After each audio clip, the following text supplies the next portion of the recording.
All right, so can I please have a member please move to approve the agenda? So moved. No.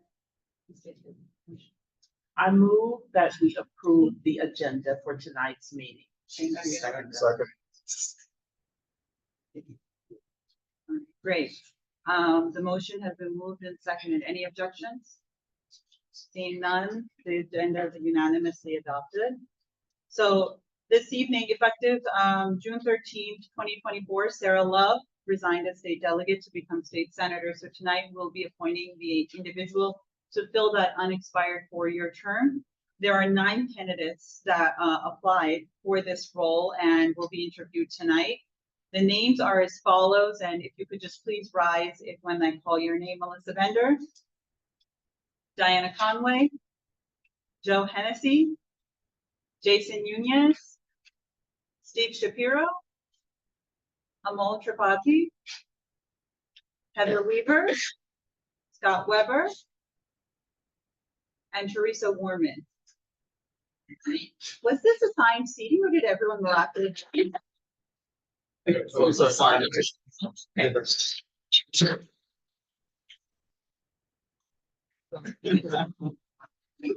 Sorry.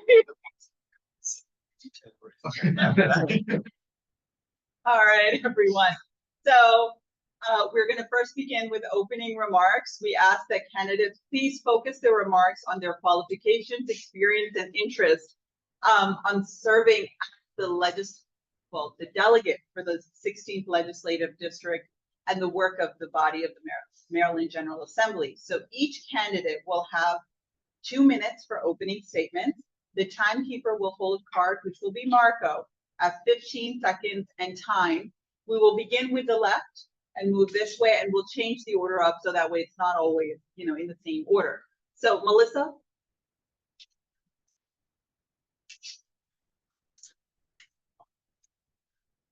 No microphone today.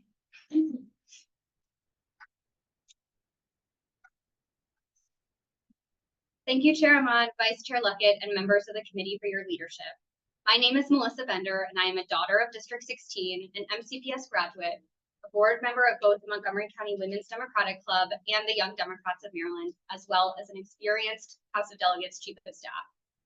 At the forum, I spoke about my AmeriCorps service, where I led a literacy tutoring program, and how those formative relationships with students sparked my desire to make sure that every child has an equal shot at life. As Governor Moore likes to say, service is sticky. It certainly has been for me. I spent the entirety of my career serving others in both federal and Maryland state government, as well as in schools and in the nonprofit sector. The Central Committee should recognize that whoever is selected will need to serve out the remainder of the term with zero training. I have a track record of passing progressive legislation and of delivering compassionate and comprehensive constituent services. I come before you today not just as an experienced legislative staffer and education advocate, but also as a new mom. If we are going to address the lack of affordable childcare, successfully roll out Maryland's paid family leave system, and finally invest in universal pre-K instead of kicking the can, we are going to do it with new moms leading the way. The best part of staffing in Annapolis for me was witnessing the breadth and depth of women in leadership and seeing them do the work serving our state. I am only here today because of the powerful women role models who have inspired me to get off the sidelines to make my voice heard. If selected, I promise to break down barriers and to mentor the next generation of girls who want to make the world a better place. In an era where reproductive rights are eroding and sexual assault remains a problem on campus, it is long past due to recognize and elevate the voices of young women. I know you have a very challenging decision before you today, and I hope that your decision is based on the experience we bring to the role, on our position on the issues, and our vision for the future. Thank you for the opportunity to serve. Thank you. Diana Conway.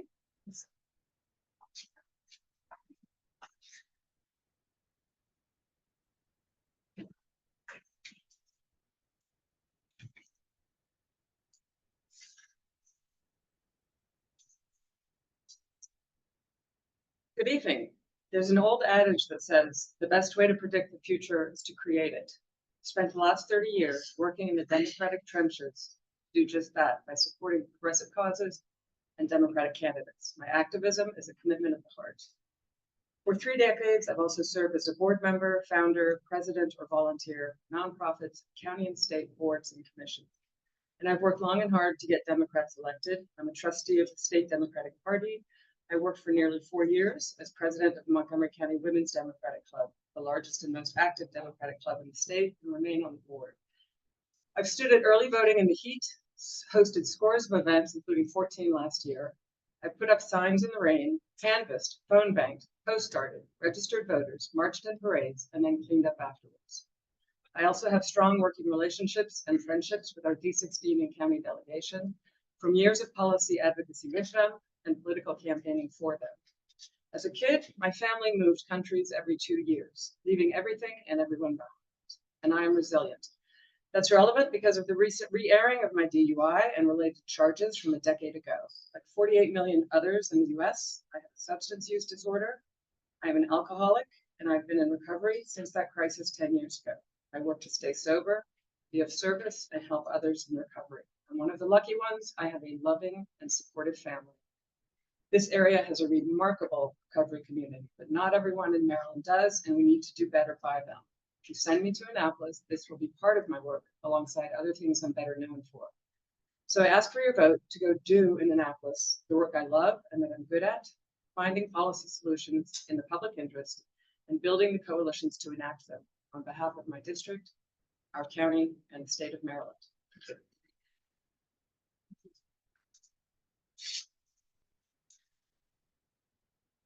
Mr. Hennessy? Joe? Those that are, Oh, sir. for those that are on Zoom, they always comment, they can't tell who the speaker is. What I did with it, I apologize. It's perfectly fine. Please be seated. We'll get you another one. Okay. Let me know when you're ready. Whenever you're ready, sir. Okay. First, I want to thank each and every one of you for being here tonight. I know that everyone has busy schedules. I appreciate you all taking the time to meet all of us and, consider each one of us for this open position. I know I should be nervous tonight, but I can tell you I'm not, because the worst thing that's going to happen to me tonight is that I'm going to be represented by one of these amazing people behind me, all of whom are incredibly talented, all of whom are amazing public servants, and would be excellent choices to be in the House of Delegates. But let me make a pitch for what differentiates me from some of my colleagues. I have ties in this community that go back multi-generations.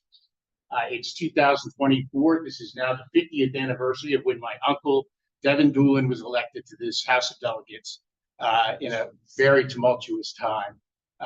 My mother grew up in Chevy Chase, DC. I have friendships that go back many, many generations. And I can tell you that a lot of my friends don't agree with my politics. And the proudest contribution I received when I was running in 2018 was from the most conservative friend of mine I know. We don't agree on anything, but he said, I'm giving you this because I've known you since the 4th grade and I know you're a good person. That to me was the most touching contribution I got. We need to man the ramparts of our democracy. It's under assault. And I think I have taken the time to learn from other generations about what they did in times of crisis during the civil rights movement, during the women's movement. And I think, Edward Howlett Carr once said that history is the transmission of skills from one generation to another. And I think that I have dedicated the work to learning what other generations have gone before me have learned, and I can apply those to the State House. Thank you, sir. Thank you so much. Mr. Nunez?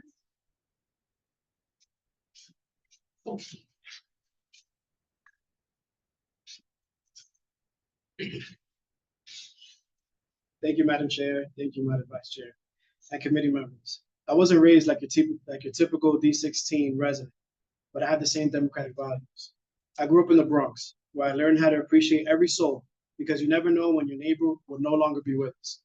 I continue this mindset while managing 400 constituent service matters in the office of Councilmember Tom DeNorga from Prince George's County. I knew I was going to run for Maryland State Delegate 10 years ago when Delegate Jocelyn Peña-Melnick invited me to Annapolis.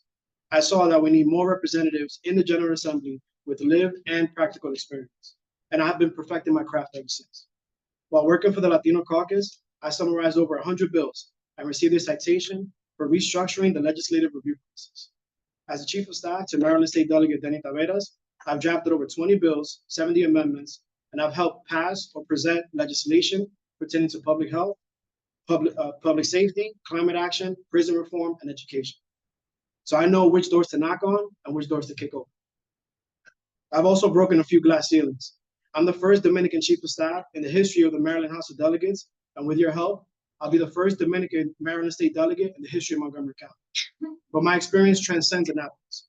I partnered with Walmart and Sardis to distribute $25,000 worth of school supplies, 1,000 chickens to underrepresented communities. And I also plan on sharing that partnership with local organizations and do the same in Montgomery County. So why am I different than other candidates? It's because I treat every bill like a life depends on it, and it does. Legislation does save lives, and I know that firsthand. So I greatly appreciate your time, and I look forward to your questions. Mr. Shapiro.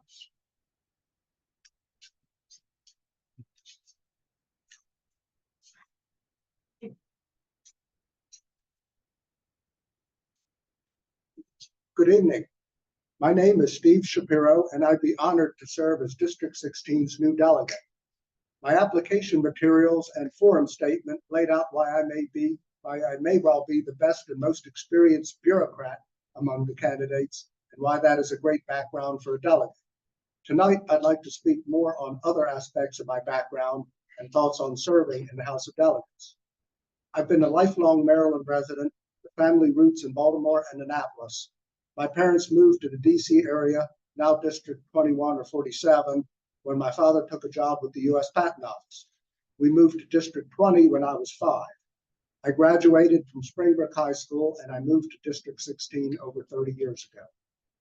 For me, a key attribute of being a delegate is being able to readily relate to other people, constituents, stakeholders, and legislators from across the state. It's a lot more about them than about me. I learned this in the Coast Guard, where I served with others from all walks of life and from all over the country. It's also about teamwork, which I learned in the Coast Guard and in playing lacrosse for Tufts, something I couldn't have done at Springbrook, where you had to be really good to play anything. Teamwork is working to achieve goals that are group efforts on teams like the precinct organization, district and county delegations, and House committees. My nature and background tell you that I'll be a workhorse on my committee and not a show horse, except perhaps at election time. I'd like to serve on environment and transportation due to my experience and interest in both. Also, that committee handles land use issues, an area of particular importance. Specifically, I'd work to promote greater regional balance of development and infrastructure. As an example, new residents of Washington and Frederick counties may drive down Route 270 to the Beltway and to the Legion Bridge. I'd look forward to getting my chairman's thoughts on how to best pursue this. Thank you very much. Thank you, sir. Mr. Tripathi? Thank you for getting my name. Slowly, it's the least I can do. May I begin? Thank you all for the opportunity to be here tonight. I feel very lucky to have met many of you over the past several weeks. You all have an extremely difficult choice to make. All of the candidates seeking this role have so much to offer. A deep understanding of how things work in Annapolis, formidable networks, lifelong histories of giving to the Democratic Party, and deep expertise in areas like education. I'm glad that the hard work of tonight is now up to you. I'm applying for this role with a different background. Among many other things, I've been a private sector executive with a socially oriented heart. I've been in the boardroom behind closed doors when a new government policy comes out. I've heard what is said when no one else is listening. Words that would never be repeated in front of a government official. And I know why well-intentioned legislation is often dead on arrival. Nothing bothers me more than to hear that government is ineffective and doesn't get it. My parents both worked for the government. My sister works for the FDA, and I still believe that government can do incredible things for all of us. In my past, I was lucky to receive an amazing public school education through high school and go on to MIT, Harvard, and Wharton. I've been a management consultant, real estate executive, entrepreneur, nonprofit worker, and government employee. I've sat in every corner of the picnic table, and because of those experiences, I can often see what's missing to make something really work. We need new ways to think about solving our biggest challenges. By focusing on one or two of our biggest structural problems, we can bring relief to many others. Getting to answers will require looking outside of government and forming collaborative partnerships. I can help with designing that. For now, I look forward to digging in and answering your questions. Thank you. Ms. Weaver.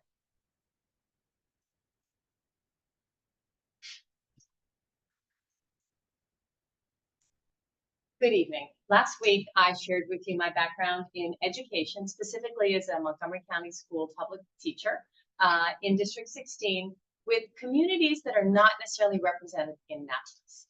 Today, I'd like to talk a little bit about education because it really impacts us all. Maryland is ranked 40th in the nation in terms of the quality of its education. And Montgomery County just received a scorecard from the State Department that was lower than last year. Education impacts us all. Meanwhile, Governor Moore is going to be presenting a budget which is going to be estimated to have a $900 million shortfall, primarily due to the need to fund the blueprint in education. We keep throwing money at a problem. We need to be smarter. I'm the candidate to fix it, and D16 is the place to start. In my goal would be to have families, before they even leave the hospital with their newborn child, be enrolled in or have information on high quality childcare and preschool with a focus on numeracy and literacy, year-round healthy food for children, access to healthcare, dental care, and vision and hearing screening. We want children to show up for kindergarten ready to learn on a level playing field. My skills complement those of the existing delegates, and I am ready to dig in and work for our community. Most importantly, if you recommend me for the position, D16 will know that they are well represented. Thank you. Mr. Weber.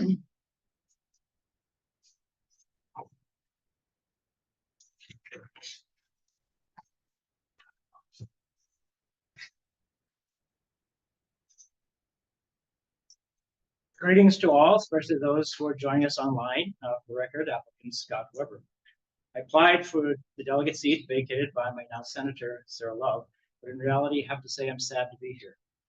Everyone around this table already knows me, so I'm going to know from experience that many of them have actually decided already who they're going to be voting for. So I'm going to direct my comments to those of you who are new to the application process and share just a couple of insights. The Maryland Constitution actually gives the political party the vacant seat the power to recommend their desired nominee to the governor for appointment, and there are serious problems, however, in how this process works. From personal experience, it is not particularly open and transparent. There's not really a level playing field. By example, after I submitted my application for consideration of the 24 committee members, one reached out to me right away on their own for a 30-minute conversation. I ran into a couple other members at non-related venues, and that's it. There's no other communication from any other member of the committee. Earlier this week, I sent out a direct email to all members requesting a brief conversation. 3 responded almost immediately, 1 earlier today, but that's it. No other member called, emailed, or even sent a text. But more concerning, the committee has earned a reputation, whether rightly or wrongly, of turning this application interview process into a little more than a formality. Senator Susan Lee's seat was vacated, and Delegate Ariana Kelly announced her intent to seek the office. Chair Ahmad told me directly that we, being the committee, have already decided we're not going to have anybody else run, and so it will be a very short meeting. When Ariana Kelly vacated the same Senate seat earlier this year, it was universally understood that nobody should even run against Delegate Sarah Love, and nobody did. I want this to be a different democracy. I want lots of participation. I think the current process is broken. It's rather undemocratic. It needs legislators in Annapolis to fix it, and I'd like to be the person to do that. Look forward to your questions. Thank you.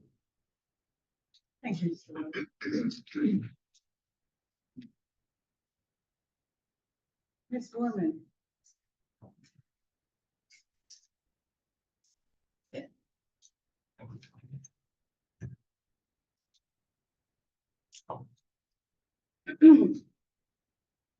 Hey, everybody.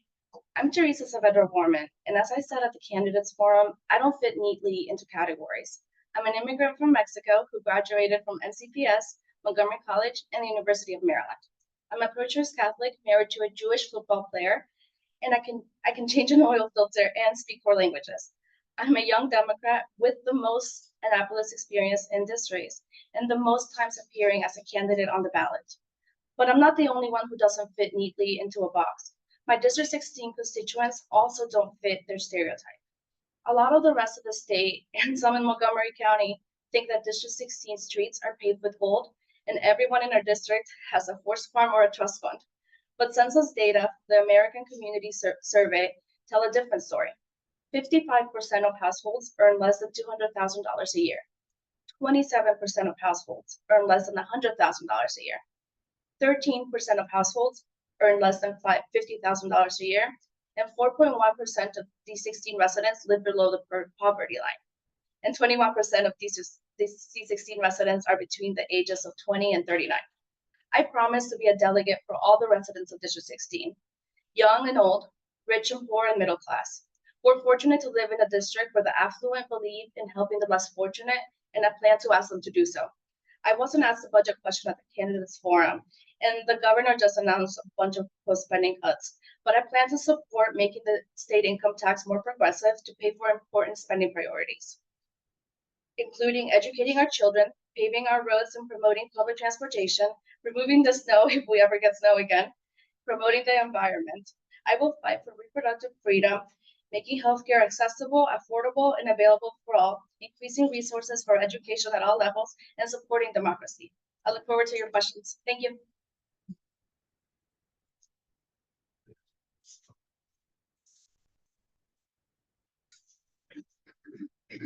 All right.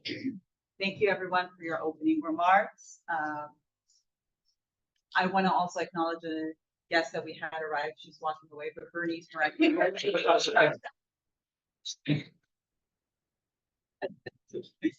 right, we're going to move into the Q&A session. Q&A will be 45 minutes, and each member will have an opportunity to respond for 1 minute.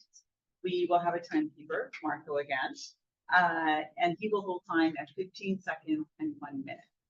So with that said, 45 minutes should be about 5 questions, everyone. So we're going to begin with Jim Michaels, Lisa Smith. So for now,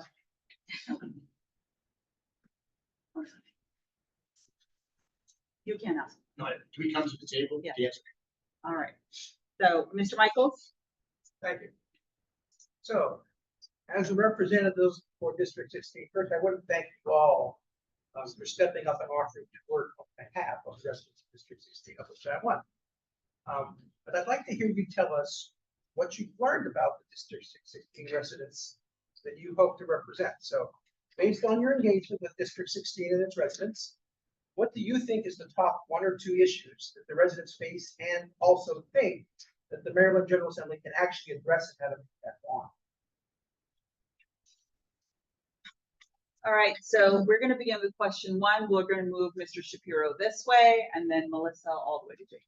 So, Mr. Shapiro, could you please come forward?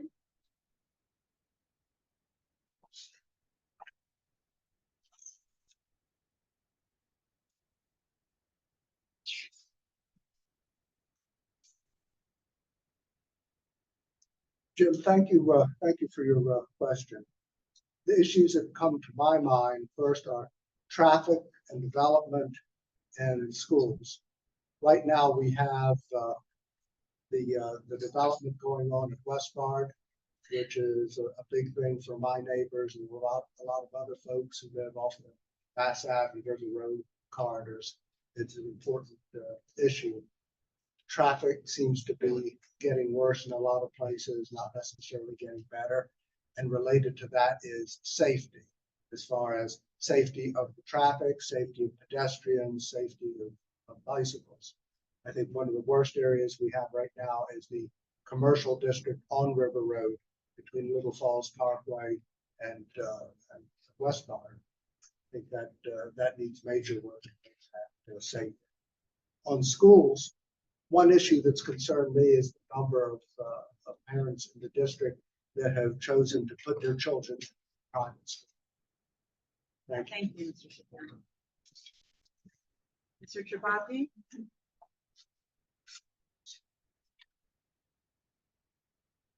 Find my name placard.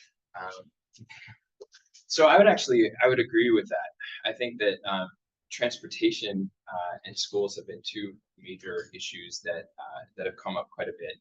I think schools are in a very, very tough situation right now, with MCPS facing a $30 million budget gap this year. I think the fact that costs for administrators is going up and the teachers don't feel supported is one of our primary issues. And as a result of some of the recent cuts, it's likely that the teacher-student or the student-teacher ratio is going to go up slightly. So I think there are ways that, in the short term to address that and the long term to address that. And I think one of the things that, we need to make sure we do is ensure that the budgets for our schools are actually going to be accounted for through and not find a way that we actually have to cut back from what we're doing in terms of transportation. There has been a very large preference towards figuring out different modes of traffic and accommodating those, and we need to work on weighing the different interests to make sure that we keep our economy vibrant. Thank you. Ms. Weaver, we have one request from all of, please be seated. We have one request. When you speak, can you speak directly towards the camera? Because when you face towards whomever is asking the question, the voice doesn't always carry forward. So, All right. Thank you. Well, I will say that I have many friends in District 16, and I have a number of friends who represent seniors. I think I appreciate Delegate Wolick's work for seniors. My goal would be to make sure that seniors are aware of the many opportunities for them to have tax breaks, whether it be for military service or home ownership. They are our brain trust in District 16, and there are many ways to have them engaged in the community. Cyclists and pedestrians, I am one of those, and we definitely need to find safer ways to have people go from place to place. And these often, this is definitely in concert with our goals for climate now. And also hate crimes and guns in schools. We need to educate our children and our families to make sure they understand how to get rid of these problems, these social ills. Thank you. thank you. Mr. Weber?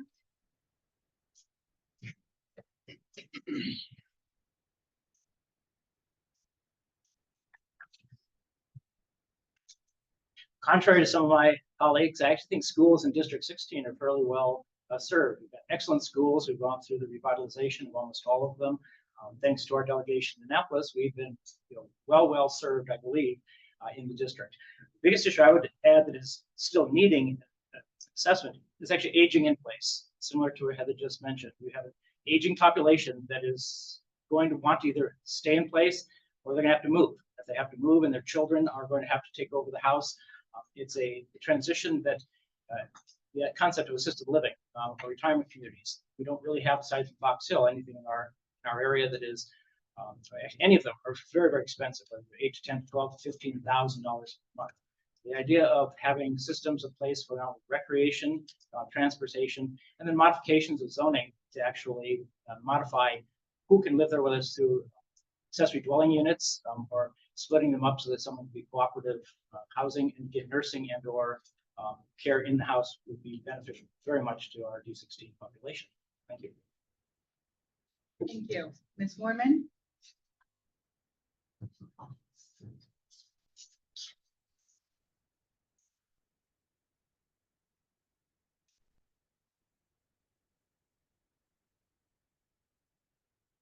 Thank you for the question, Jim. I spent a primary election working for a county council District 1 candidate, and I spent a lot of time door knocking in District 16. At that point, about I think it was 31 of the 33 precincts. District 16 were within District 1. And I got to know a lot of the constituencies, and that's actually why I decided to move to District 16. I think that the constituents of District 16 care about a lot of things that the rest of Montgomery County residents do. They want to make sure that healthcare is accessible to all. Stop going up aging in place. It is so important that our District 16 residents are able to stay in their lives in Montgomery County, in the district as they age. I also want to make it affordable for people's kids to be able to live in the district. I also think that making education the best possible that we can is one of the least things that we can do. Most people in District 16 don't need government-sponsored support systems, but they absolutely support them for people that do. Yeah. Jason?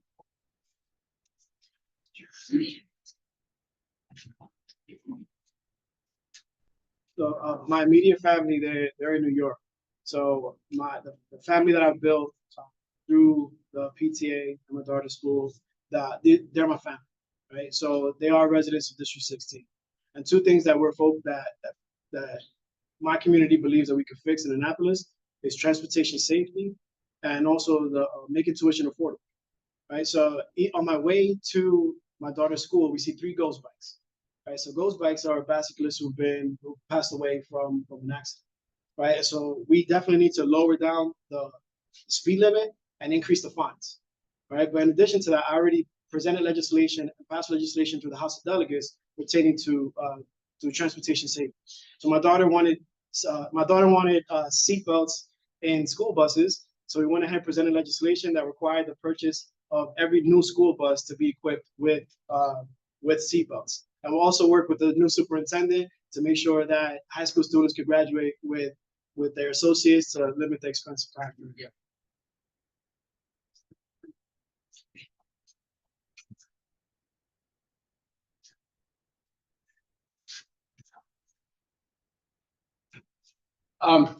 Crisis that affects every single home in this district and every single home in Maryland is the sudden degradation of women's rights throughout this country. I never thought I would live in a post-Roe v. Wade world. It's not just access to abortion. Project 2025 is talking about ending no-fault divorce. We're talking about ending access to contraception. If elected, the federal government does these litmus tests where every piece of legislation has to be judged about whether or not it's going to increase the deficit or increase paperwork. I think every single piece of legislation that the House of Delegates and the Maryland legislature considers has to pass a litmus test of whether it is advancing the rights of women in our state and safeguarding their constitutional privileges. Thank you. Ms. Conway?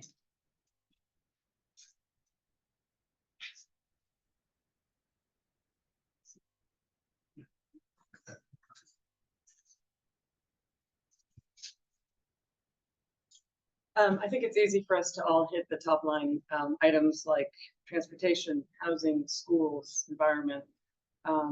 Obviously, the items that I've spent the most time on are sort of the environment and the broader concept of democracy and engagement, civic engagement. In terms of D16 itself, the number of hours I've spent at PTAs and civic association meetings shows me a different side of D16 than what I think many people see when they think of Bethesda, Chevy Chase, Potomac. And I will say my kids' 1949 school building had half the media center closed off with police tape. Why? Because the building was so old, the pipes were sweating, and they just kept replacing these ceiling tiles. That was the solution. So I've been involved in kind of advocacy that includes places like Tobytown in Scotland, which are the 2 minority communities that actually the high schools nearby fight over so that they can have some diversity in their schools. These are communities that are desperately in need of something that the rest of us at D16 take for granted, and I would work very hard to make sure that those are the kinds of values that come through when I hopefully get to Annapolis. Thank you. Thank you. Ms. Bender?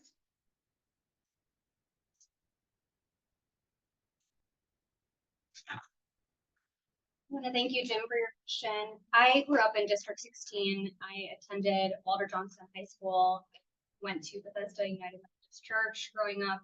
And I know the community has changed significantly since my childhood.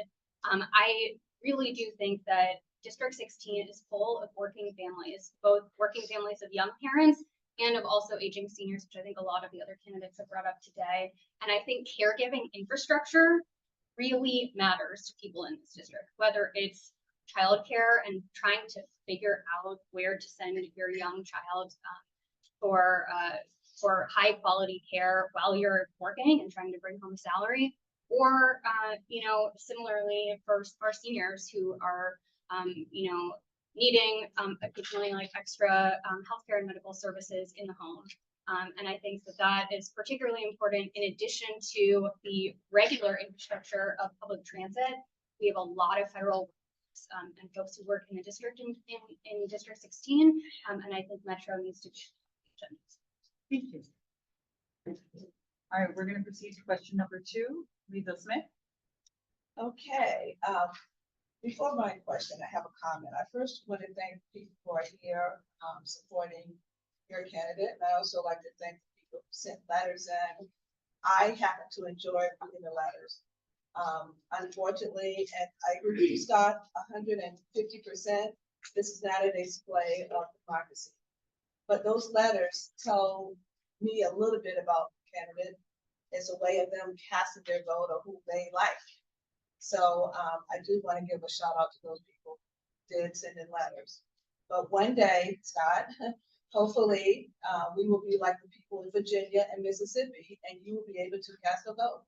But until that day, this is all we have to offer. On that note, my question is, on which committee would you like to serve based on your background and expertise? All right, thank you. So the question is that on which committee would candidates like to serve on should they receive the nomination for District 16 delegate? It's question 2, so we'll begin first with Ms. Woorman and move all the way to the left, ending with Ms. Bender. And please, again, Mr. Edmonds has given a friendly reminder, please speak directly straight so that the camera catches your voice. Thank you for the question, Lisa. And when I saw that this vacancy was coming up, so I thought, it would be great to serve in the Environment and Transportation Committee because at the time, I worked for Jim Gilchrist in the House of Delegates, and he was a member of the Environment and Transportation Committee, and that's the committee that I learned the structure more of. But that being said, there's been some changes, and there might be an opening. Now there's an opening in the Health and Government Operations Committee. I would love to serve in that committee because that's one of my priorities that I want to set forth in Annapolis. I've seen firsthand how lacking care at certain points in your life is critical and it carries on in your life. And I want to make sure that healthcare is accessible for everybody and affordable for everybody. So yeah, that's what I'd like to. Mr. Weber.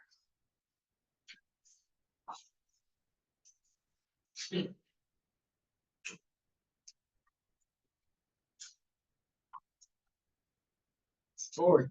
No, sir.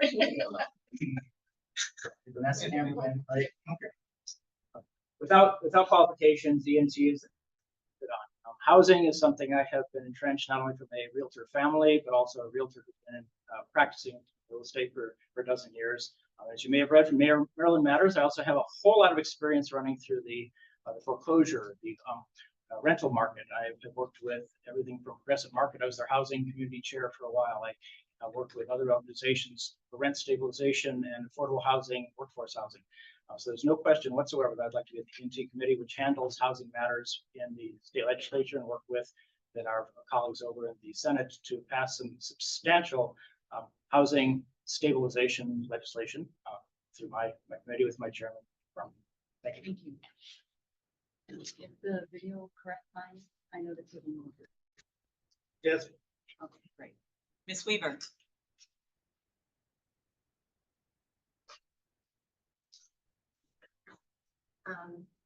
So I would welcome being invited to join the Health and Social Services Committee. I know that Delegate Bullock is also in the Appropriations Committee. I think that really meshes with my interests. I'd also welcome being in the Land Use and Ethics Committee. I think we really need to rethink the spaces our public spaces and how we make sure that they're accessible for all and useful for all. But to be honest, I know as junior delegate, I really wouldn't have a choice, and I really welcome an opportunity to kind of build capacity in other areas, and specifically make and form relationships in many different domains. So I'd be happy with that as well. Thank you. Thank you. Mr. Tripathi? I'll be helping you guys out with my response here, but I would be honored to serve on any of the committees, of course, but I think I'd add the most value given my decade in commercial real estate by serving on environment and transportation and the subcommittee on housing. And the reason is because it's a big focus of Governor Moore's. We have a 96,000 unit housing shortage across Maryland. The problem has been persistent, and we need very different solutions than what we have right now. We have tax credit financing, which is meant to close the gap on the cost of construction. That is the normal way that we have actually tried to address the cost issue when it comes to affordable housing. But there are many other sources of financing that could close the construction cost gap. Those would allow us to leverage people to do that, capital that's aligned with what we're trying to do. There's $230 billion in donor advised funds nationally. There are $1.3 trillion in foundations that have to give away 5% of their net assets every year as part of continuing a foundation. We also need to figure out ways to create socioeconomic mobility within our lower income families to move to better neighborhoods or higher opportunity neighborhoods. So that's where I'd like to serve. Mr. Shapiro? Let's not forget those name tags.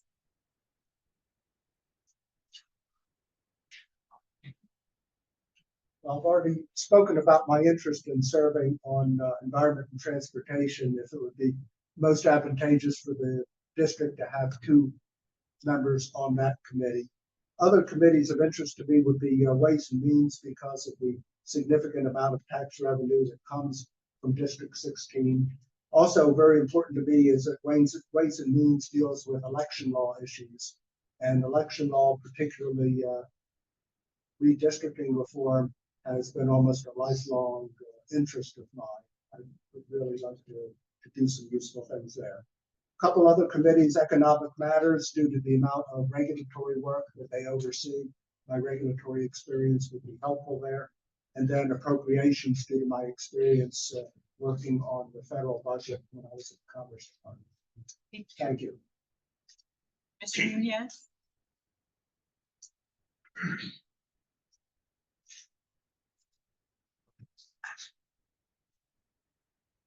I would love to serve in the Health and Government Operations Committee. So I've already helped pass 3 legislations through that committee. And I would like to serve because I'll have a direct impact on saving lives. So there's 2 legislations that I'll bring in as soon as I start. So the first one will be addressing the high maternal mortality rate. So women are dying while giving birth. And the CDC states that 85% of these deaths are preventable.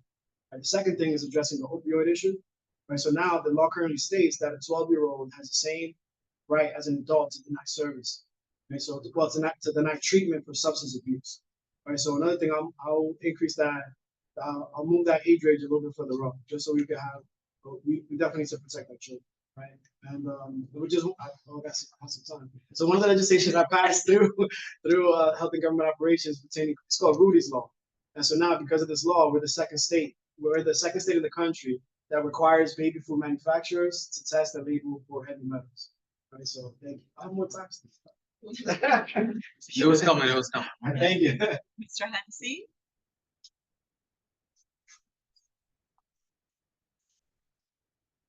We face big threats. We now face existential threats. Form of a president who's now past president who's coming to power, threatening retribution, and now has been cloaked with broad immunity by many of his selections to the Supreme Court. In face of these big problems, I think we need to think big. Checks and balances don't only work within the federal government, but state governments check the power of the federal government.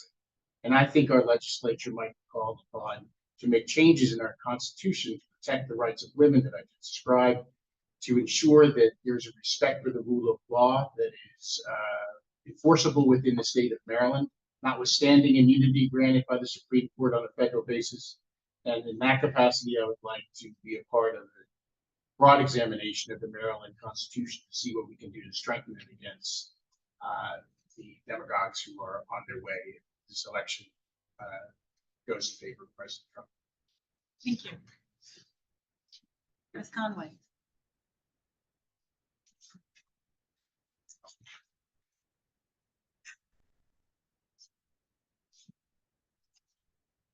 It's probably not a surprise that my first choice would be environment and transportation. Second choice, I guess we'll all be in there together, is House of Operations.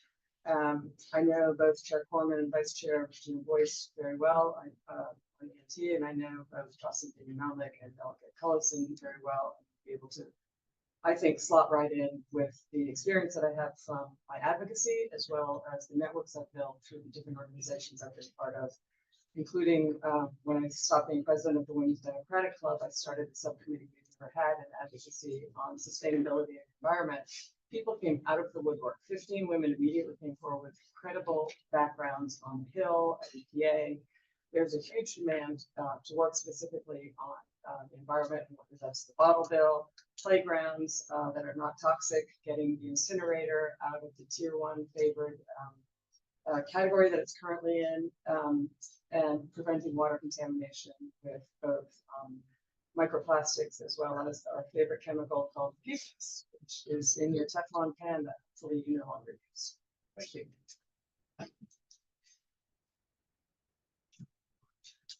Ms. Bender.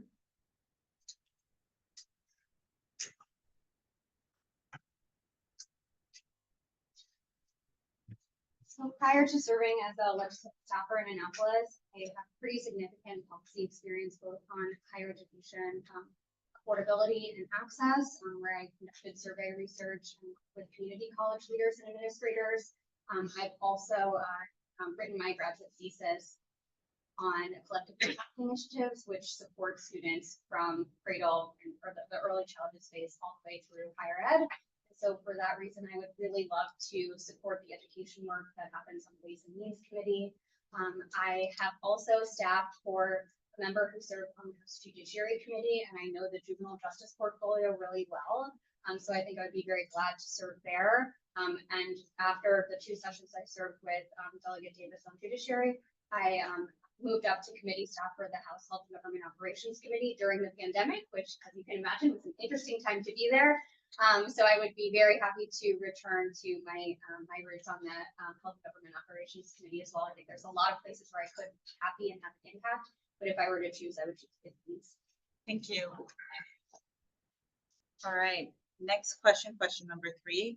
I have a question. Many of you in the forum that was put up by the District 16 Club were in favor of vacancy reform. And that is, you know, regardless of how it is, special elections are not the case currently. However, one of the strongest things that we've heard is the advantage of incumbency. And the reality is that the advantage of incumbency really is the access to financial capital. And when women run for office, we know that women have a much harder time raising funds to be able to wage competitive elections. I think it's quite clear before us that we have 0 women in the federal delegation today. And we hope that that will change in November. We will go from 0 to 3 all across the board, and we're going to carry all of our women forward. However, at this time, if you are selected and when you run in 2026, will you be slating with the delegation? Or will you be running independently where you won't have an advantage of 4 to 1 against anyone else that's running with you or against you? So I know Mr. Tripathi is really thinking about this question. We are going to begin with Mr. Nunez and then move this way.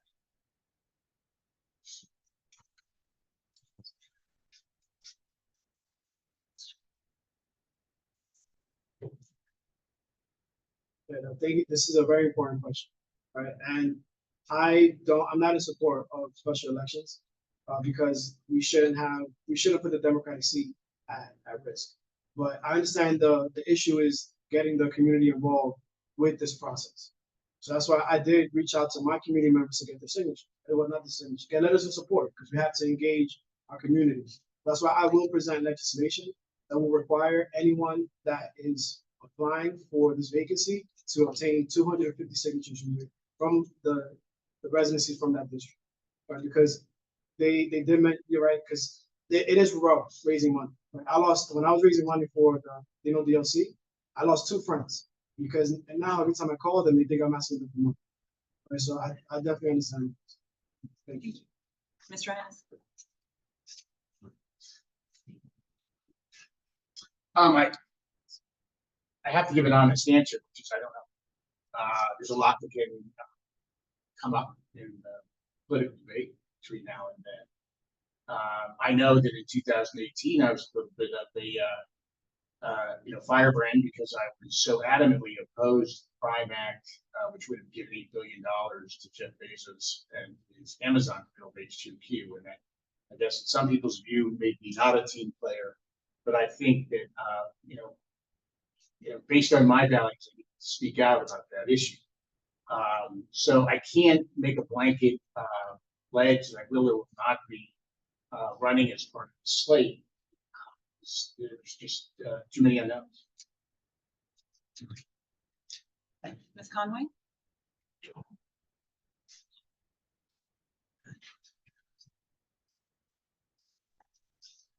Thank you. Well, I will also be honest and say that, yes, I would run as part of the slate, because I think I do a good job in Annapolis, and unless I decide that I'm doing a crappy job, I'd like to be reelected. There are a lot of concerns about democracy in the way that things are run right now, but it is the system we have. And if you look at what Prince George's just spent on a council special election, it was $1.3 million. That's a lot of money for a single seat, and they haven't even trained the 400 judges or printed the ballots yet. It's not clear to me that that is the best, highest use of rare dollars in terms of magnifying the democracy of our system. Vacancies are supposed to be an exceptional event. The governor has made it a more frequent event because of his need for cabinet members, and that has really put the spotlight on it. But there, to my eye, there is no jumping out of the woods solution. Everything I've heard as a solution has its drawbacks because this is supposed to be an exceptional event, and right now it is not. Thank you. Ms. Bender?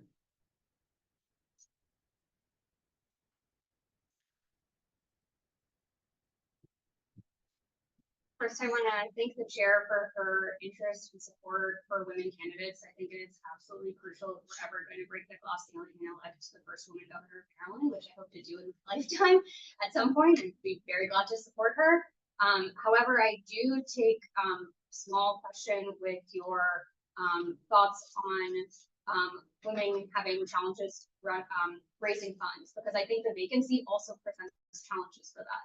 I personally have been taking care of my son full time, and if I were in an actual special election race, I would be able to raise funds due to new legislation recently passed that would allow that to support my child.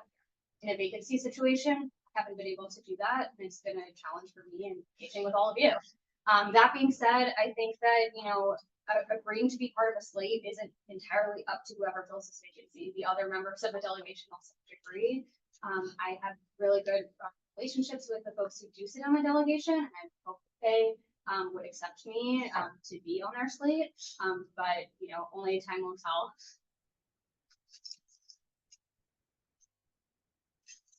Mr. Shapiro?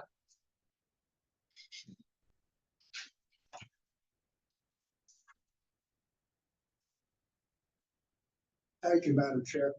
I would take some issue with the thesis that women are at a disadvantage in seeking election, at least at the state and local level. My sense is that maybe even more than half of our elected officials in the delegation and the county government have been women, at least in District 16 and in the county districts related to District 16. I think that money is an issue for all of those men and women who may have less funds or less adept at fundraising. And I think a big issue there is the fact that we have at-large districts. We have 3 at large, which is very rare. That's why I have in the past promoted single-member House districts that would make districts 1/3 the size, a lot easier to campaign and raise enough funds for that. And another idea might be to ban re-election for members who are appointed members. Thank you. Thank you. Mr. Tripathi? All that time is little. I'll give it my shot. So I think I've gotten that question from a lot of you, and I've learned a lot through the question. I would say that by thinking about a slate in 2026, perhaps the question is more about what should happen immediately when a vacancy occurs, right? And perhaps to Ms. Conway's point, maybe decreasing the number of vacancies that occur. One thought that occurred the last time I was asked this question was maybe it could be a rank from the general election, meaning, you know, the first, second, third, whoever are ranked that way, and then they get a preference. If the second, whoever came in second, if the first person has gone on to do something else, could actually be asked at that point to step into that role. What that might do is actually increase the number of candidates who actually go in for the general election and keep the costs of special elections down, because that's the main thing we can't have in a budget crisis is more special elections and more costs in that way. Thank you.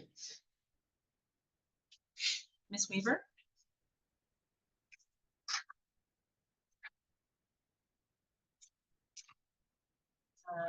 All right, so during the forum, I answered no, and partly because I'm sorry to say that I think sometimes that we don't have a lot of brand equity, that a lot of people in our district aren't really aware of who their representatives are. So I would run as a slate. I think that it seems to me, and I followed local D16 politics for about 20 years, that traditionally the team has worked as a team. And so to run as a team is sort of the same kind of collegial atmosphere that they operate, known since Brian Crush all the way to Mark Martins. Thank you. Mr. Weber?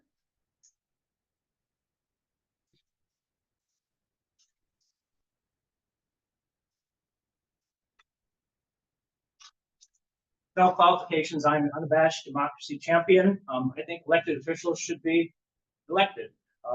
I would likely not run. What I would do is give every candidate equal time. From the moment that I would be in there, they would know that they're running for re-election because they have this equal slot or slip opportunity without having to go after an incumbent. I'm very supportive of the Foley-Kagan legislation that's gone through that has some timeframes, some structure, and how to be able to run a special election, when it should be run, how soon to elections, etc.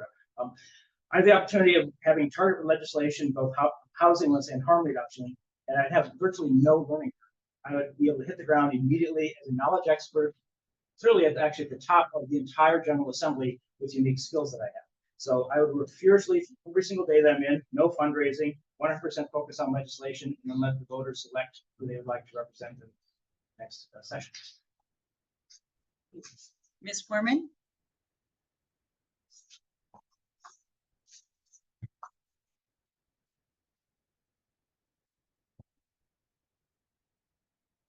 Thank you for the question, Saman. I think there's some privilege in assuming that they want to run with me. You know, right now, I don't want to make any commitments of how I run in 26. I just want to be appointed tonight. That being said, you know, it'd be up to me and my future colleagues. You know, I have worked in campaigns where I've seen how the power of, you know, pooling your resources with other candidates can make a big difference. And I've also seen how public financing can really help out in campaigns. So if there were, you know, more public financing options available at all levels of state government, government, then, you know, we might be able to have a different process. I am worried about the cost of elections. I think we just saw how much it is in Prince George's for the special election that's going to happen. And once a special election happens, you know, it sometimes, in case maybe it'll happen in Prince George's, it triggers another special election. And we have to be worried about the turnout. Yeah. Thank you.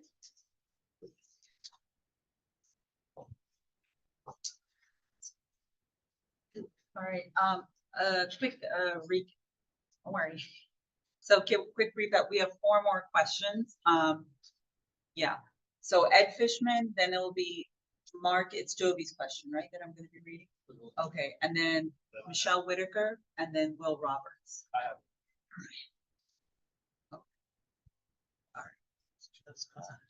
We have 12 minutes left for Q&A. So, We have 12 minutes left for Q&A, by the way. So these are yes, no's. Okay, all right.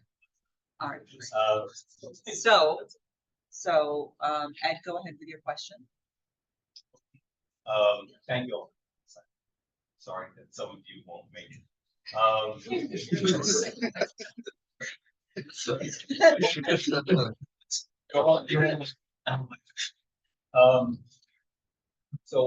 you all have every one of you spoke about revenue here, and we haven't done much to increase that in the current past session. So these are just a quick yes, no, 3 ideas. Montgomery doesn't have a progressive personal income tax rate for all taxpayers. One rate for all taxpayers, and the state maximum contribution support legislation, which one member of the county delegation is year after year to change that, so Montgomery could go to a higher bracket. Also, the county executive is seeking authority to differentiate rates from residential and commercial property. This could help the county budget. And there's also a property tax exemption for country clubs, which Delegate has tried to play. We support that legislation. So, hold on a second. So you have 3 items, yes, questions. no. Aren't 2 of them county questions? Yeah. Well, no, How about they we all focus on actually the state? require state legislation.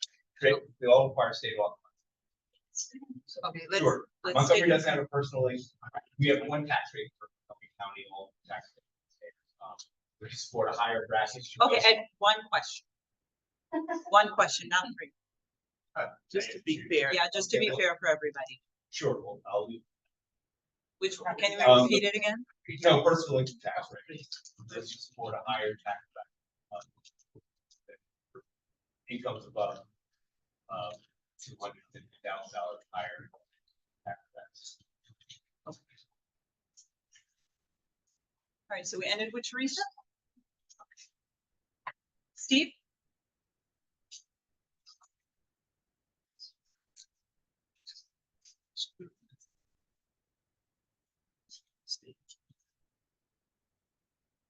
Thank you for the question.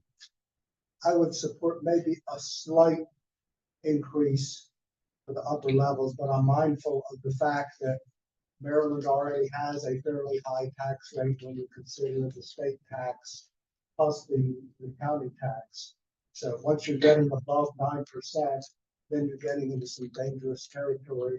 And I've known people who have moved out of state because of that. So while I think maybe something like instead of 0.32, maybe 0.35 for a certain bracket, but probably not too much more above that. I don't want to lose more folks out of state. We are competing with the other states that we have to deal with. Thank you. Thank you.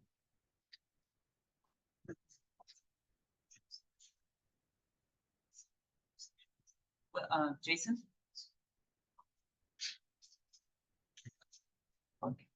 You know, I would consider it, but this is deeper answer than just yes or no. Because when it comes to revenue in the state, I believe that we should charge additional taxes to the sale of cannabis.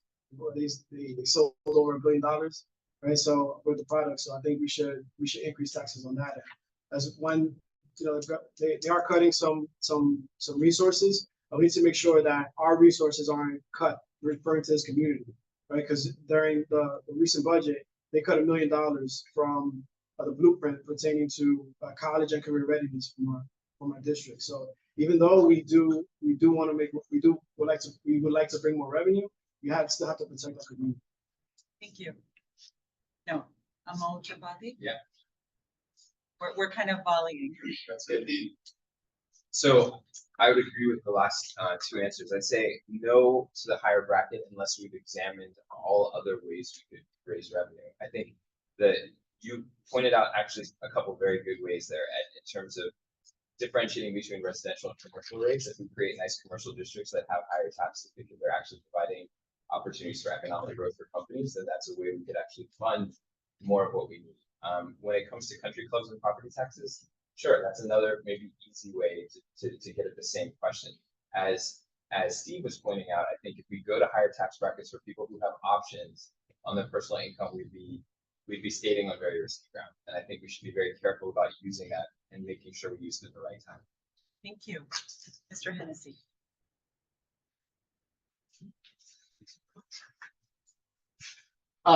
Let me be emphatic. in answering Mr. this Hennessy. question. Okay, sorry. We can hear you. Let me be emphatic in answering this question and point out, I don't know how we've been losing this historical battle for the last 60 years. But let me make clear that no one is more dependent upon the services of government and the good functioning of government than the wealthiest people in our society. We pave the roads that their products move on. We pay for the courts that their disputes are settled in. We protect the property that they accumulate. So the answer is obviously yes. They need to pay more of their fair share. It is expensive to run a government. It's expensive to educate a workforce. It's expensive to fund the police who protect their property. And they need to recognize that investment in government is in their own self-interest, as do we all. Thank you. Ms. Weaver.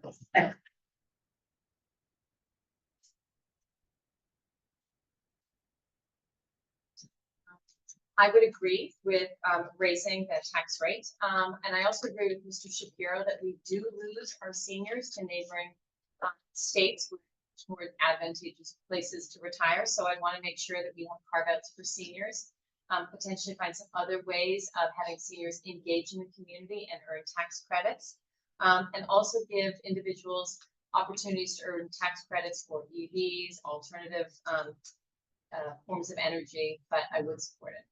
Thank you. Ms. Conway.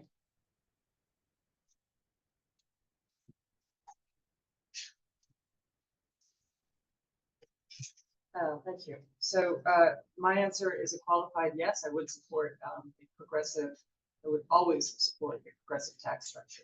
There's, as Mr. Hennessy said, there's always the question of who's benefiting and who's still suffering. What are the unmet needs and whose needs are more urgent? So one person's fraud or waste is another person's lifeline. And those are the kinds of decisions that are going to come down to some nitty gritty navigating in Annapolis. And it's not sort of a yes or no question. I think also some of these questions belong at the county level. And obviously Annapolis has a little bit less control over which direction that goes. Thank you. Mr. Weber.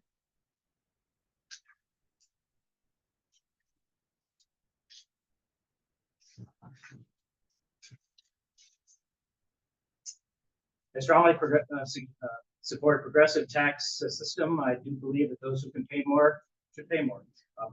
They do include country clubs because some country clubs can pay more than people who are making minimum wage trying to earn a living. I do believe in equity, fairness. It's not always going to be one formula for everybody. Commercial areas are not residential areas. They should not be treated the same. I also believe that these formulas need to be evaluated. It needs to be very public in how we're doing it. We need to be able to show the benefits as well as the costs when we apply different rates at different schemes of what that money is also going to be used for. So I do believe targeted income that will then go to areas will also give people and voters the ability to then designate where they want to take taxpayer money instead of just going to one big lump sum. The idea of if you're doing something that's good for the environment, maybe it should go into environmental cases. It has to do with property taxes for good schools. Money should go into the schools. So absolutely a proponent of progressive tax, but in full transparency. Thank you. Thank you, Ms. Bender.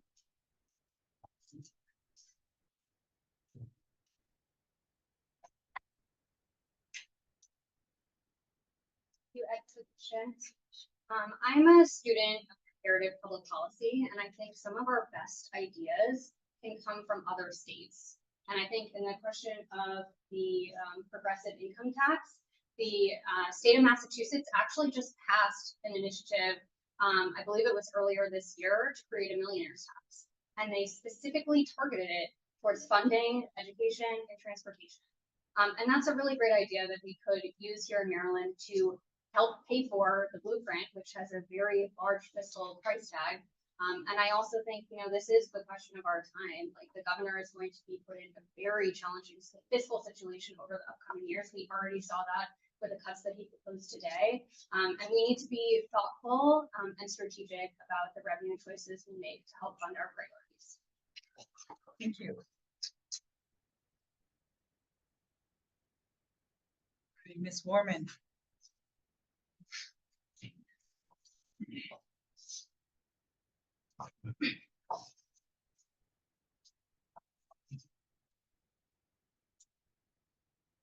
Thanks for that question, Ed. We know that our tax system disproportionately affects the middle class and working families. We look at, I want to pass not just things like the progressive income taxes, but I also want to institute a wealth tax. It would be great to have more tax reform, like you said, Ed.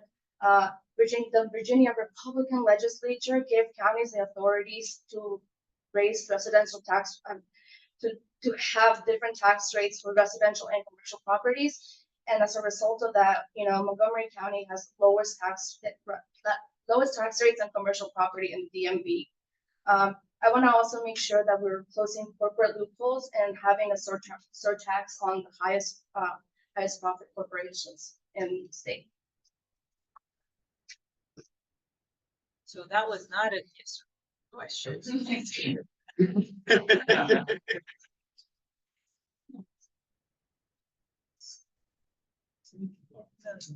I just.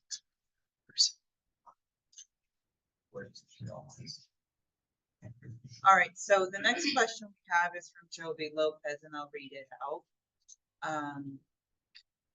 As a delegate, you will likely spend the next couple of months familiarizing yourself with other elected officials and constituents, hiring staff, and organizing your upcoming bills. However, this November, we face the threats of losing a U.S. Senate, a United States Congress, and several Board of Education seats to GOP-backed candidates. How would you use your soapbox as an elected official, and what actions will you commit to do to ensure a Democratic sweep in November? Okay, that's question number 5. We'll begin with Teresa and move all the way to just.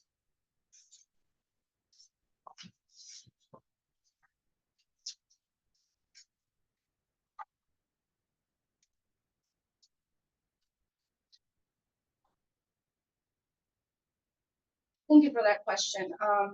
I absolutely think that we need to do everything that we can to make sure that the reproductive rights question, the constitutional rights amendment passes. It would make abortion a right under state constitution, and we absolutely need it. So I think we need to support any and all organizations that are doing this work, but also go out there ourselves and do the door knocking. We can't just rely on other people to do it. I will make sure that I am door knocking every weekend for our Democratic candidates up and down the ballot. I will do whatever it takes to support our Democratic ticket and the coordinated campaign. I'm going to the DNC this in August, and I will make sure that whatever messaging it is that we get from there, that it trickles down to everybody in our district. Thank you. Thank you. Mr. Weber.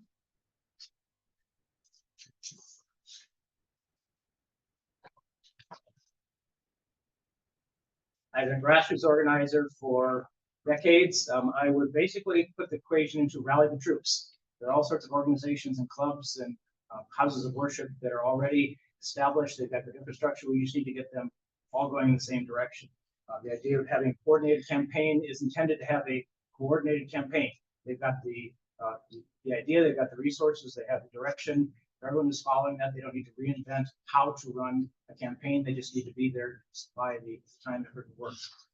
I do believe that this November is obviously before session. We're not going to be working on Maryland bills before then. So there's lots of time and effort to not only get to know the community, but to make direct requests to actually participate if it means something to them and means something to their democracy. For us to be able to then have a clearly articulated need for people to be involved in the democratic process, we've got the opportunity to give them a chance. Let's hold them accountable to it and engage them and bring them into the democratic process to achieve an outcome that we almost all agree on in our spheres. Thank you. Ms. Weaver?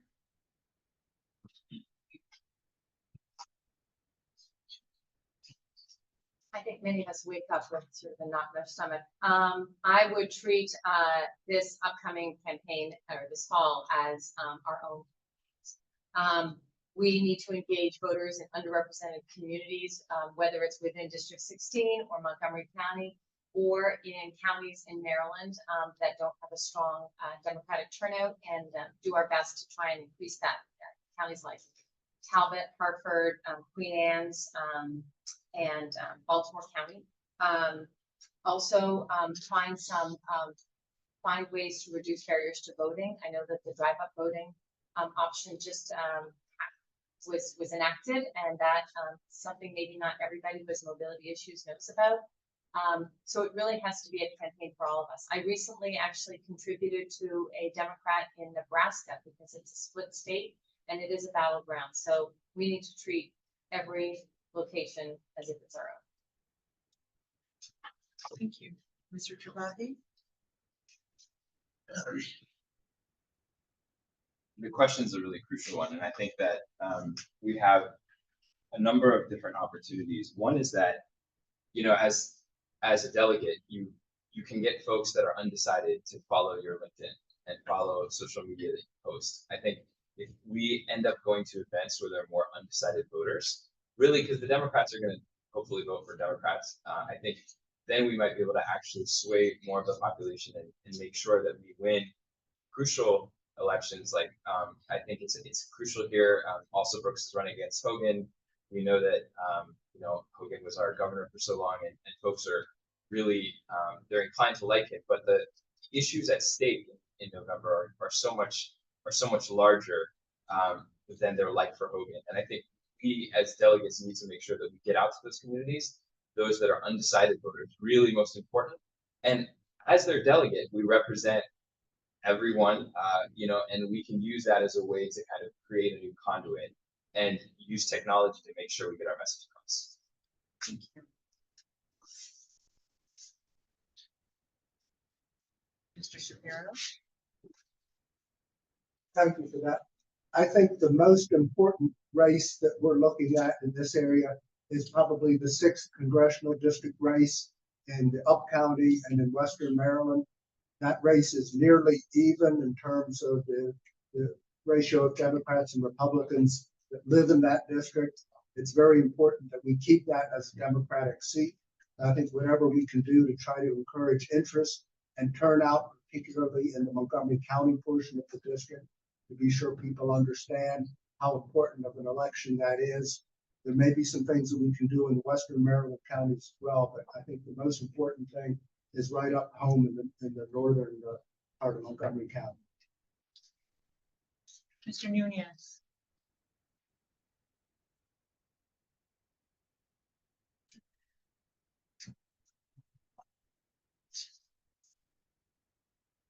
This is the most important election in our lives.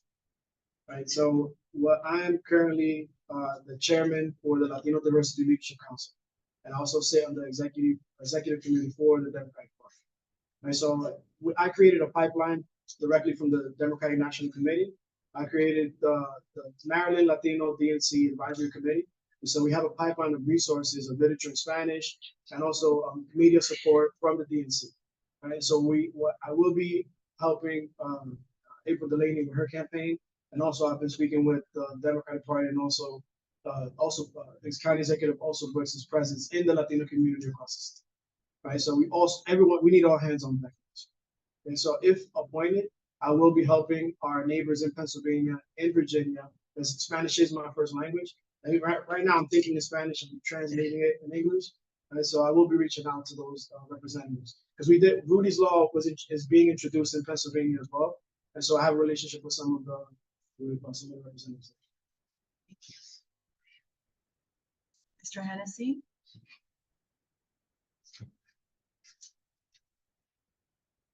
One of my favorite moments in my own political organizing past was I was sent out to Milwaukee to be a field organizer by the Dukakis campaign.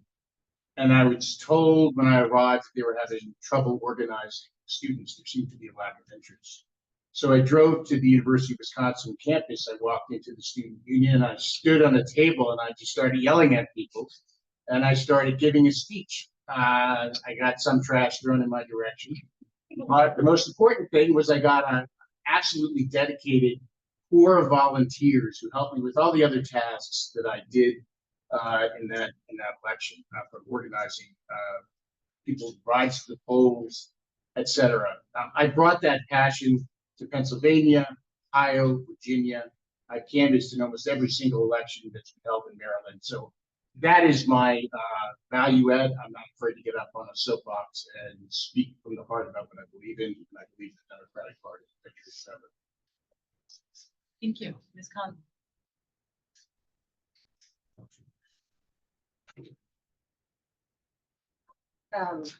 This is my sweet spot. This is what I do. It's what I've done for 30 years. I've brought voters and good candidates and progressive organizations that do good democratic work together to try to get everyone energized. I've done it myself, my husband.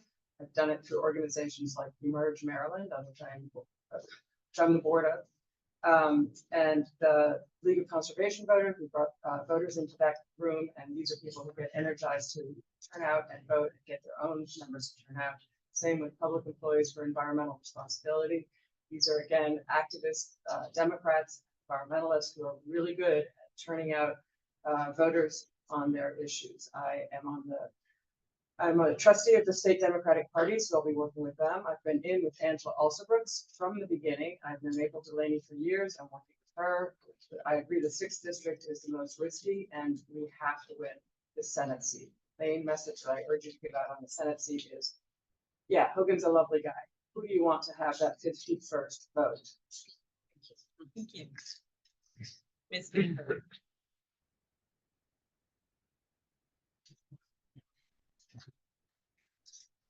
I think the stakes couldn't be higher this November, and I want to focus on that question about the Board of Education members. In 2020, we had a similar situation where GOP aligned candidates were running for the Montgomery County Board of Education, and we successfully organized to make sure that that didn't happen. And I was very proud of the work that I did on Lynn Harris's Board of Education race to help establish our student summer field program, which brought close to 100 MCPS high schoolers into campaign organizing, taught them the ropes of how to talk to voters and how to engage people at the polls. And we were able to make sure that that seat stayed in very progressive hands. I think it's absolutely crucial this time around, and I'm very excited to continue to do the bench building of youth organizing in the lead up to November, including my work with Young Dems of Maryland. We've committed to bringing our chapter in Montgomery County to Frederick and the Maryland's Young Dems chapter to make sure that April Delaney can retain that seat. And I'm looking forward to that. Thank you. All right, so we have 2 questions remaining. 8:19. So, Michelle, 1 question. What? 2 questions. Please, I have 1 question.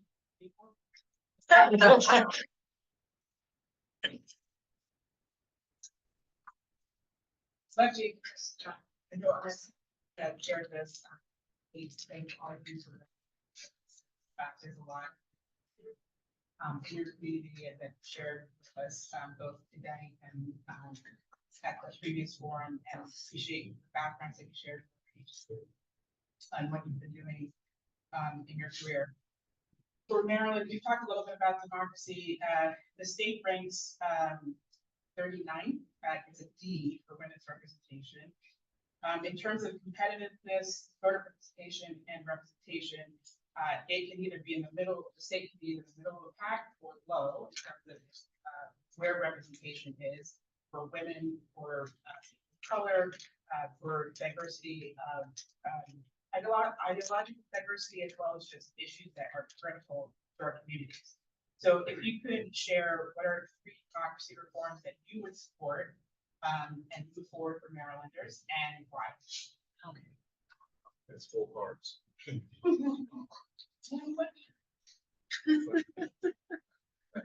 So 3 priorities on democracy. 3 priorities on democracy. So the question is 3 priorities on democracy reform and why? Shortening it up. We will begin with Joseph Hennessy. Okay. And we'll get Spike. That's the question.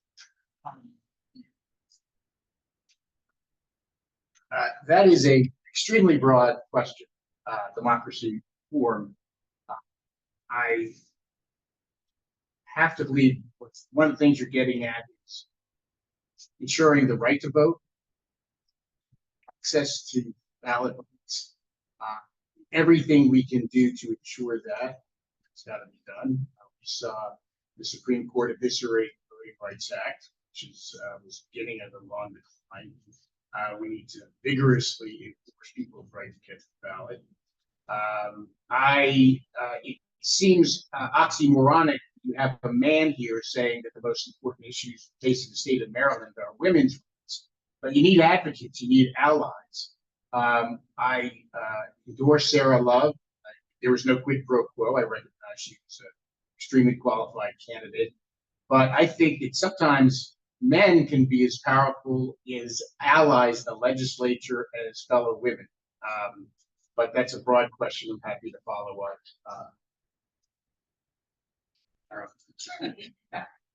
Thank you, Mr. Nunez.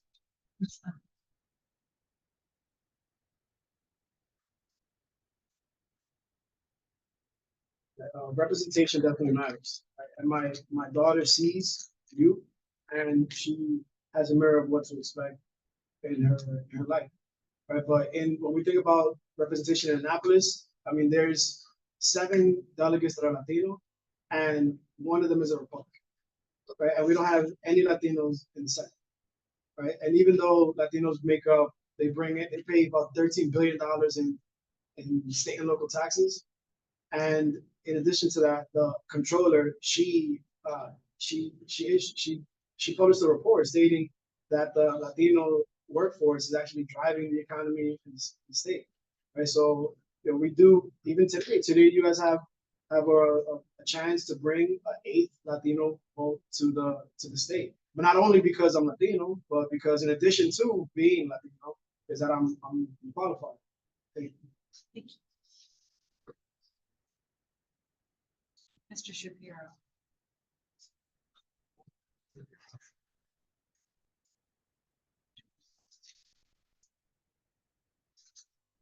Thank you for that question. I don't think necessarily that it's helpful to have proportional representation or to think that there needs to be an addition or plus because of somebody's ethnic or racial background, or to take it away. It's a matter of who's going to best serve people of their districts. I think one of the reforms, as I mentioned before, right now, the fact that we don't have single member House districts in most of the state makes the districts large and makes it more difficult to run a campaign. A smaller district would make it less expensive to run a campaign there. The other area for reform is to look at how we're doing the redistricting to make sure we're not unduly splitting up people, that we're not splitting up minority voters or voters of particular ethnic groups, particularly as has happened in some other states. Thank you. Thank you, Mr. Tripathi. It's a very important question, and I'd say there are 3 that came to mind off of the top. I think one is that obviously we need to find ways to make voter registration easier. Obviously, that's something we've all talked about. But I think we also have to make our community meetings happen at different times and in different venues, because these folks that we're talking about have different schedules as well, right? A lot of women may not be free at the same time as everyone else is free to attend a meeting. That's also true of folks that are working 2 or 3 jobs. So if we're trying to get more representation, we need to find a way to basically crowdsource those voices, and to do that, we'll need to think more innovatively about how we meet them at events where they are. I think the last thing is in the private sector world, we often use programs that are funnels, like sponsors for educational opportunity for folks who are in minority communities. to get exposure to the legislative process and to actually get exposure to legislators. We could do the same thing here, where we try to take folks from different communities and give them a chance to be, in Annapolis, which makes them believe it's something that's possible for themselves. Thank you. Ms. Weaver?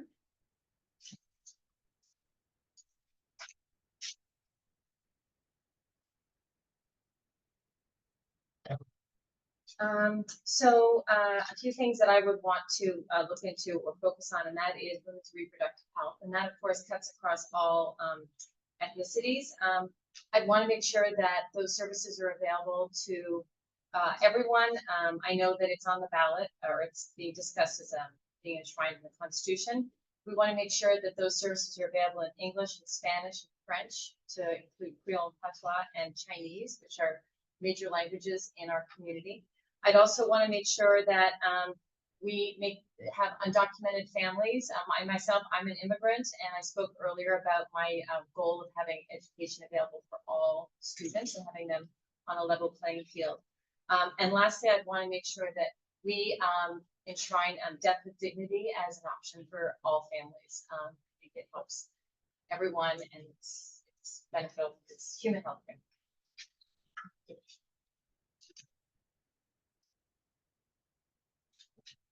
Ms. Weber? Mr. Weber? Myself trouble I'm writing on my name tag, or else I'm gonna read it.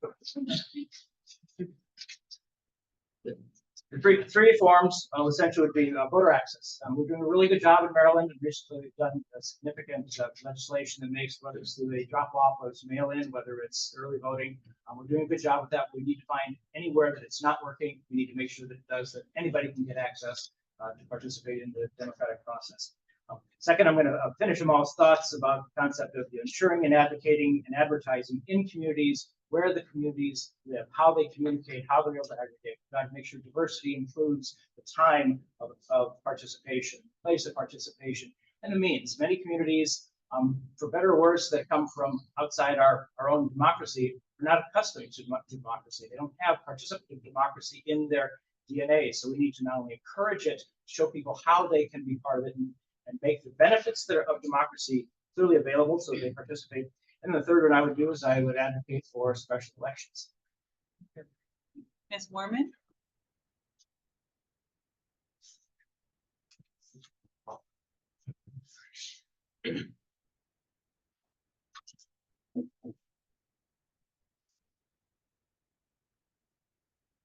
Thank you for the question, Michelle.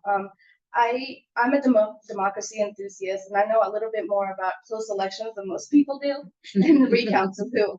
I'd like to support the county in making our good elections even better. So I would want to focus on things like automatic voter registration, making sure that when our residents are interacting with agencies, that they are able to register to vote automatically, but also having safeguards to not inadvertently sign up non-citizens to vote. I also want to include more lobbying transparency. I want to have more detailed disclosure on what lobbyists are working on what bills. And like I said earlier, public financing of campaigns can really go a long way and make a lot of those issues that Michelle talked about, at least more equitable due to the public financing system. Thank you. Ms. Bender?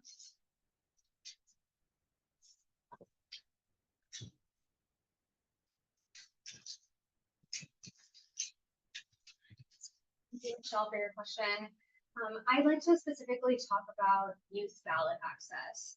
This is one of the major priorities that Young Dems of Maryland focused on in our policy platform.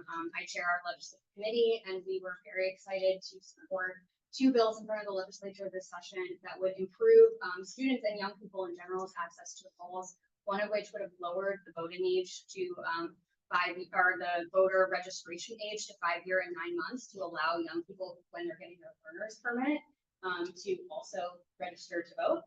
And the second one would expand access and power of student member of the board voting rights on the Board of Education in different jurisdictions all across the state. And I think building that civic habits of young people is super important if we're going to make people lifelong voters. And those are 2 of the items I I think would be really important in addition to making sure that we have significant funding available for translation and language services.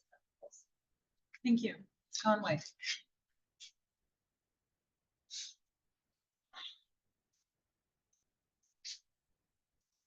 I think the obvious answer, at least based on who asked the question, is ranked choice voting. I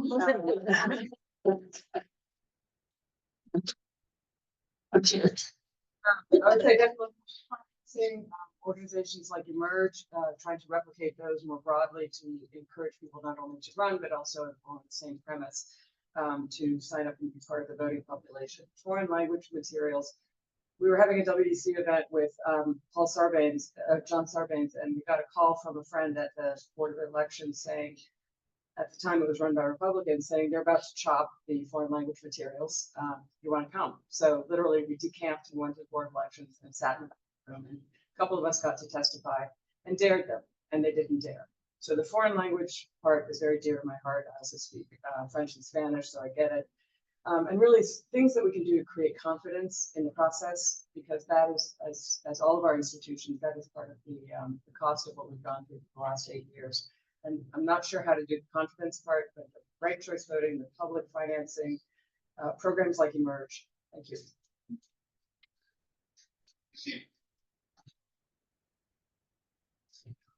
All right, so last question before we go into Q&A, Mr. Roberts. No pressure. I'm sorry, closing statement. All this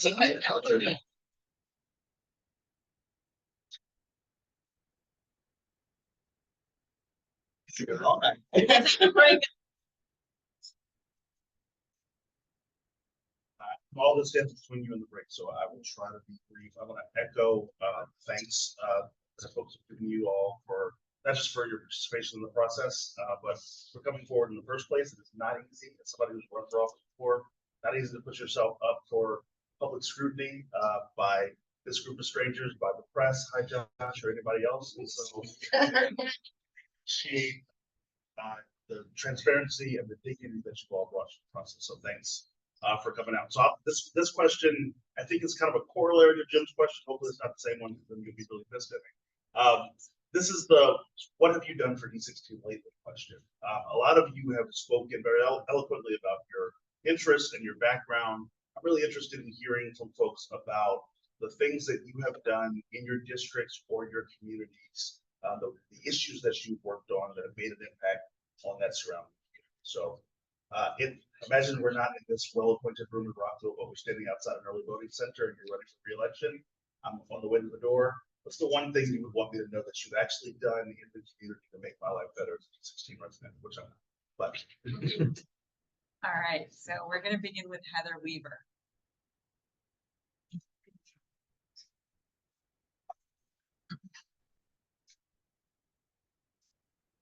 Well, admittedly, I'm the legislative lightweight, but I have been very active in balloting. I have been involved in my union, and also I've raised money to put a little free library in District 16, and then raise money for another one to be placed in a less well-served area. And I've also fundraised for a local HOC after-school program to provide snacks, technology, and books, again, in the D16 neighborhood. Thank you. Mr. Tripathi. So, I mean, I appreciate the question. Well, I will say, right, I mean, I have not really defined community along legislative lines. I think I've been more of a constituent in that way than a legislator before. But the way I've always thought about it is my neighborhood, which I served on our board, and I thought about a lot of different ways we can engage our community, and celebrate it. We're having a transition in population as well, from old to younger families, and how we could actually make those families feel like they were going to be part of it. At the same time, I mean, when I think about the causes where we could add the most value, you know, my wife and our family, we organize fundraisers for Shepherd's Table and for comfort cases where kids who are foster children actually don't have backpacks. They have to go to school without it. It's one of the most embarrassing things for those kids. So we got over 50 families together to organize a drive for bumper cases. So if I were a legislator, I would start thinking more about exactly the lines of 16, but that's how I would find it until now. Thank you. Mr. Shapiro?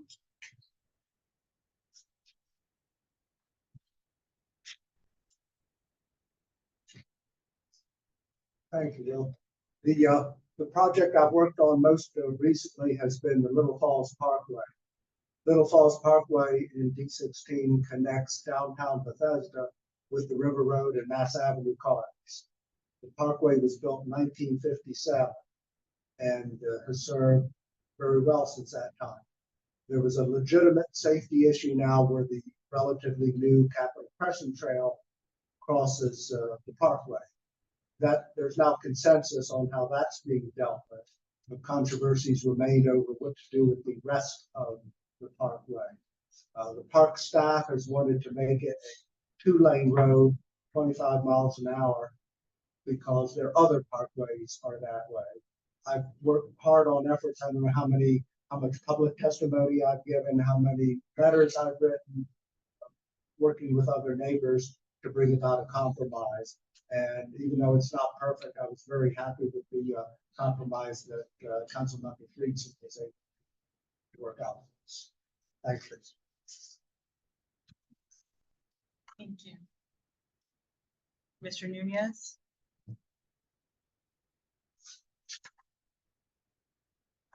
Being engaged locally is extremely important. So my family's a part of the PTA for my daughter's school, and we've been speaking about increasing diversity in administration and student body. And surrounding areas, I also help. I'm a member of the Latino Democratic Club in Montgomery County, and so I've helped the club identify legislation that's going to hinder our community as well. So getting them engaged in the legislative process is a big deal, and so that's kind of a gap in our community. So going to Annapolis and testifying and even transitioning constituent issues to legislation, that's something that I try to explain as much as I can. Thank you. Mr. Hennessy?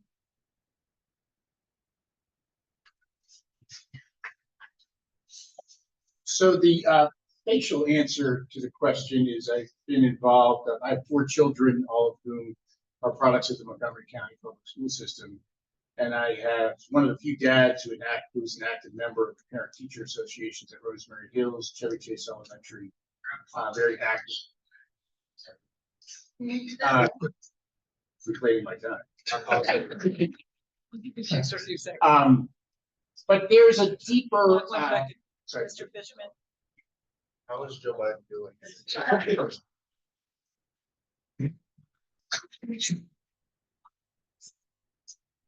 But there's a deeper way of answering that question. I'll be the first to acknowledge that I have been the recipient of a tremendous amount of love in my community, mutually shared love, supportive communities. And it's very important. I did democratization work in Czech and Slovak republics. I worked at the National Democratic Institute.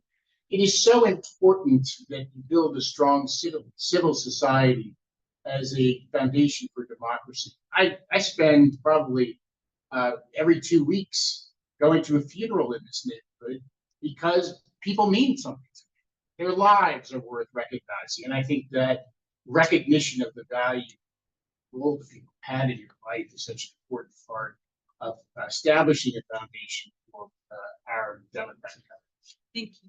Ms. Conley?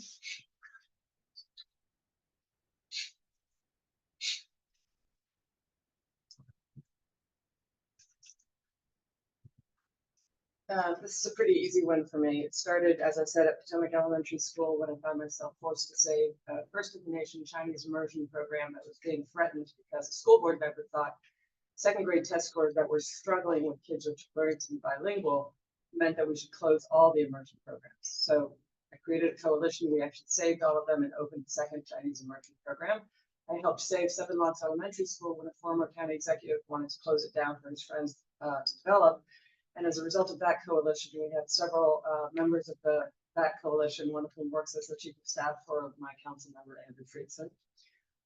I helped renovate the condition of Potomac Elementary while we were not in line anytime soon for the For the budget, oh gosh, okay, land use and zoning, I've done a ton of work on land use and zoning. I helped found the Hoover Parent Foundation.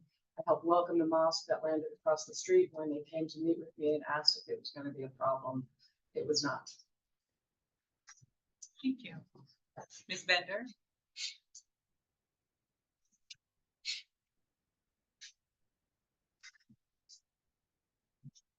Thank you all for your question. There's a couple ways that I could go, and I think one of the more recent examples is I'm in a new mom support group, as many new parents are. And one of the questions that we've been discussing was when to have a second child. And a lot of the fellow young moms were saying, you know, I really want to wait until the new Maryland paid family leave system kicks in so that I can take the time with my new baby.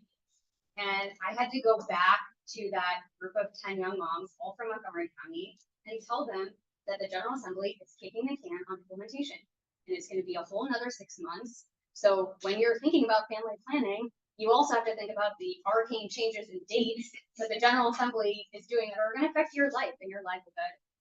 And so I think that, you know, that kind of work is really important to me to make sure that folks feel informed, they feel heard, and you know, I'm looking forward to continue. Ms. Woorman?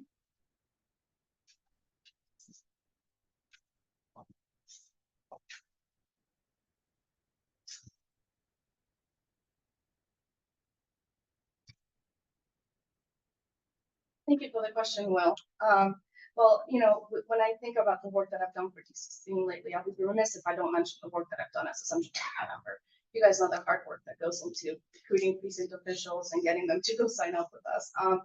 That being said, at the county level of my job, I worked on expanding the Jones First Responders program to Bethesda right now. We're starting it and we're having community conversations about expanding it to Bethesda. So I think, you know, public safety is one of those things. I have also been the vice president of the Young Democrats of Maryland and the Montgomery County Young Democrats. And we've worked on, you know, we work on activism to make young people more passionate about making our communities a better place through political activism. And through that, I've worked on a lot of, for me, the most important thing is making affordability, making it affordable for everybody to be able to stay in Montgomery County if they want to, and be able to come back to Montgomery County once they finish school. Thank you. Mr. Weber?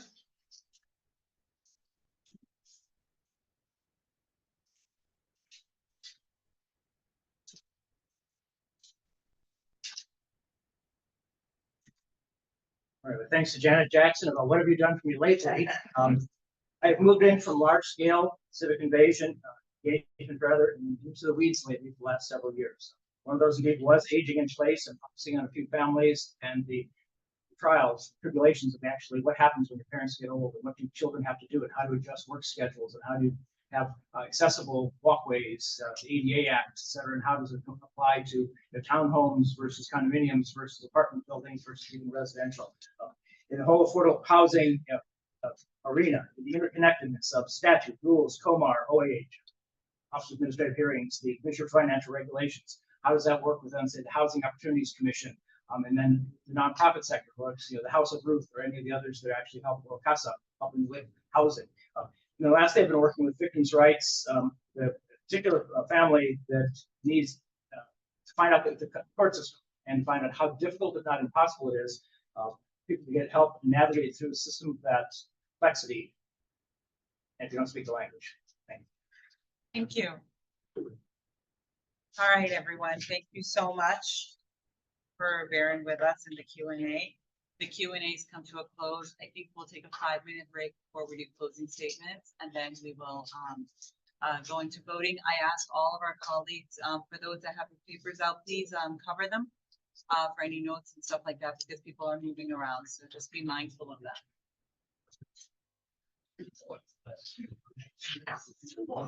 There we go.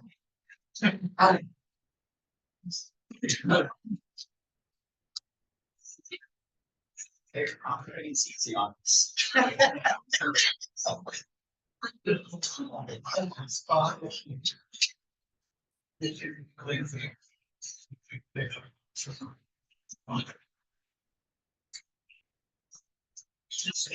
Stephen.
It was just me.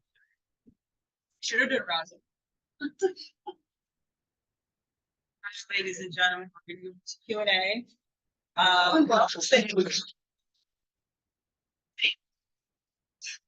blame this on the 6 hour closing.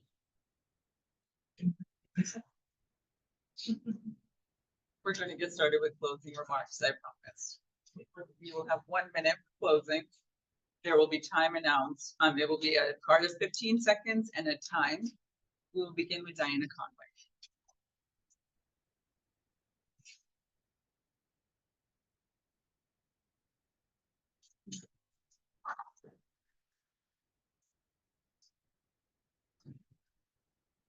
This has been fun. Thank you. End of nearly 4 years leading WDC, congratulated me for my leadership, activism, and as he put it, being a true blue Democrat. A few months ago, this body generously presented me the Volunteer Year Award. I'm profoundly grateful for the dozens of letters of support from leaders in D16 and around the county, including D16's own 5-term senator, former Attorney General Brian Frosch, and 20-year state senator Delegate Nancy Comm. For me, the point of it all has been getting the policy right. I would go to Annapolis with a record of serious advocacy, strong relationships with and beyond our delegation, plus bill drafters at DLS and many in the executive branch. As Alice Walker said, activism is the rent we pay for living on this planet. I think I've made a solid down payment, and I hope my record will earn your vote tonight. Thank you.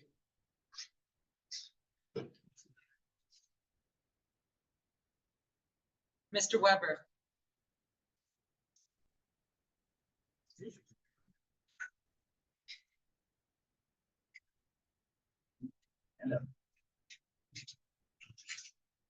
I do want to express it is with extreme gratitude and heartfelt I'm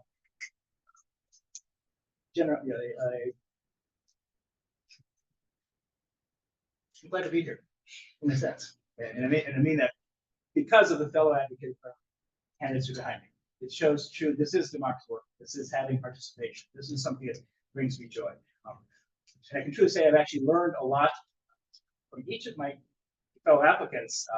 Enough that I can actually report. I'd be perfectly happy to join any one of them in Annapolis to push for important pieces of legislation, whether it's democracy, justice, climate, housing. You know, these are people who will get things done. But I've also decided it's going to be one of them.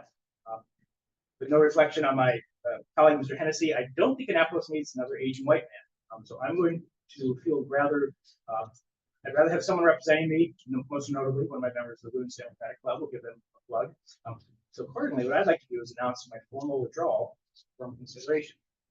Just thank you for your time and ability to be here, but I respectfully don't. Thank you so much.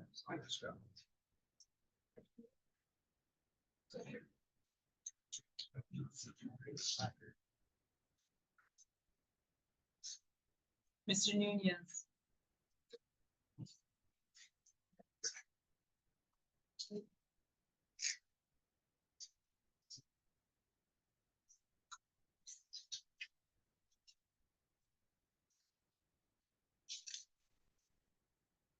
Thank you, committee members, for allowing me the opportunity to speak.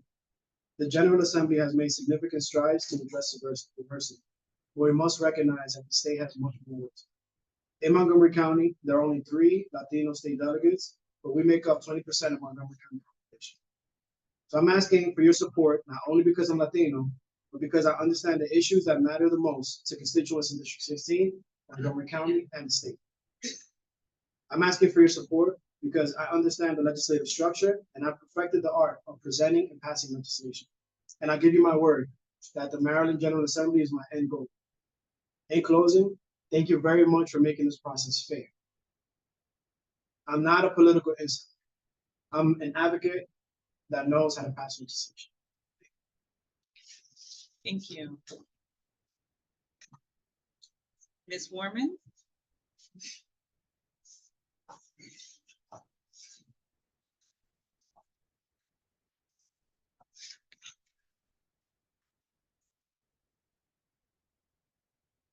Thank you to the NCDCC for the opportunity to appear here tonight. There are many good candidates seeking your vote for many different reasons. I've worked for a number of Montgomery County elected officials, and I've learned a lot from each of them. But anyone who knows me knows that I have my own ideas, and I'm here standing on my own 2 feet, which isn't easy with this group. To be clear, I'm not asking for your support because I've served on the NCDCC or because I may have raised money or given contributions to you or your favorite candidates or causes. I'm asking for your vote because I'm the best person for this job, with the lived experience to understand the plight of a wide variety of our residents and the day-to-day legislative experience to make a difference for them in Annapolis. I will represent our democratic values well in the House of Delegates, a wide range of issues facing Marylanders in Montgomery County today, and I ask for your vote. Thank you. Mr. Joseph Hennessy?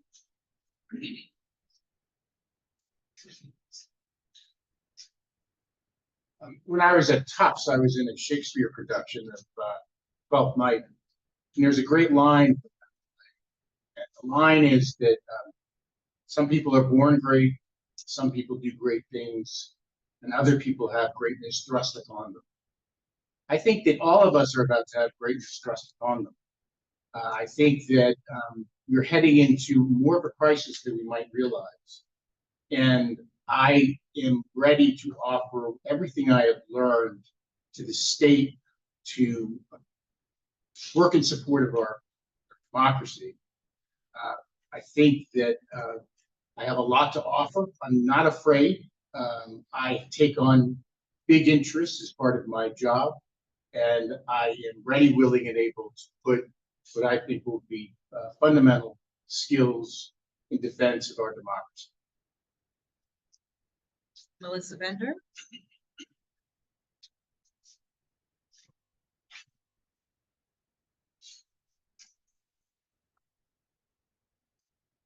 Thank you all tonight for your time and consideration. District 16 truly has an incredible bench of people seeking to serve in the seat, and I can say without a doubt that I would be honored to be represented by any of them. You've heard all of our different stories, and you've heard a little bit about my own experience. And the last thing I'll share with you is that I'm the only candidate stage who's brought a pregnancy to term post-row and has lived with the anxiety and the stress of what that means, when having to go to work conferences out of state and not knowing if there would be an emergency miscarriage and how I would seek care. It's an important part of my recent story, but I think I have other professional experience that would allow me to do the job well, but I really would be honored to be served by any of the folks who's be represented. Amol Tripathi?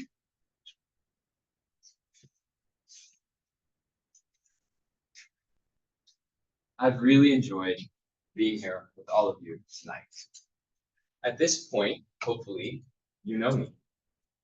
If you view me as the business partnership, economic development, or housing candidate, or even someone who has a different lens on how things done, then I've been successful.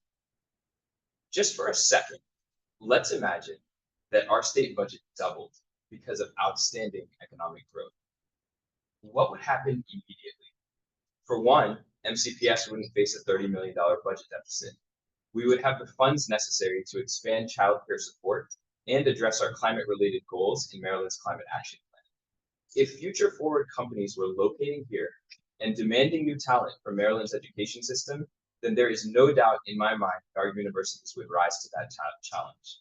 If we developed new sources of for affordable housing, then we would close the gap that has felt permanent for a while. All of what I said is possible. We just have to think bigger. That's why I'm here. Thank you for your consideration. Thank you, sir. Heather Weaver.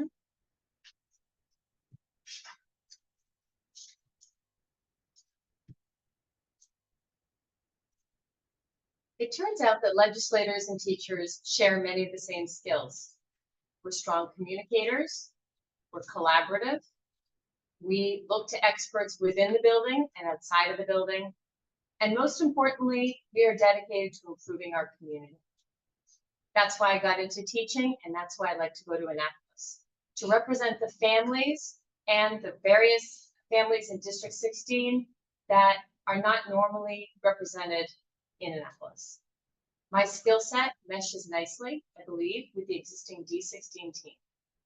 If you send me to Annapolis, I will represent the General Assembly well to our constituents, but more importantly, if you send a teacher to Annapolis, the constituents will know that they're well represented. Thanks. Steve Shapiro.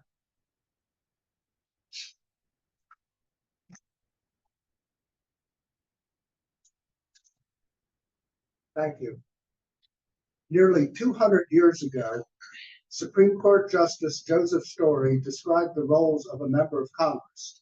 Justice Story wrote in 1833 that no reasoning was necessary to satisfy the American people of the advantages of the House of Representatives, which should emanate directly from themselves, which should guard their interests, support their rights, express their opinions, make known their wants, redress their grievances, and introduce a popular pervading influence throughout all the operations of the government.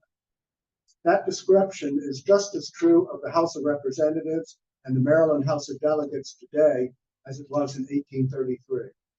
That is how I would see my role in serving all of District 16's residents as their new delegate. I appreciate your consideration and ask for your vote. Thank you very much. All right.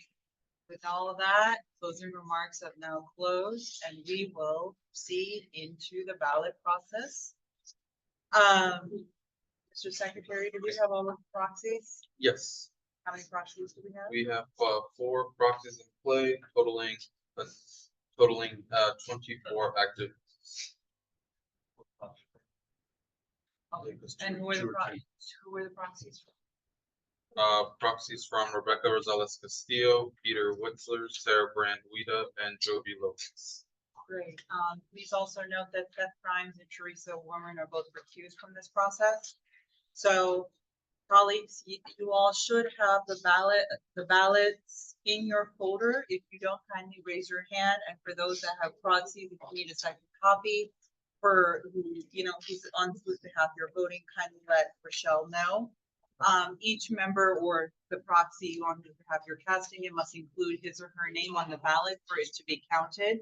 We will begin voting by secret ballot. However, note that the ballots are secret when cast, but pursuant to Article 10, Paragraph 5 of the Maryland Democratic Bylaws, the individual member ballots will be disclosed once the vote is taken. So we proceed in the first round with everyone votes. The lowest vote getter is removed, and then we go into the second round.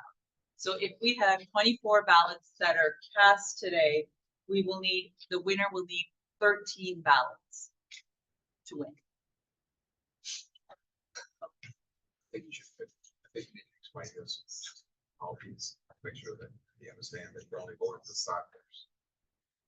Where's the ballot? Rochelle. We're just going We need one more ballot. I need a ballot.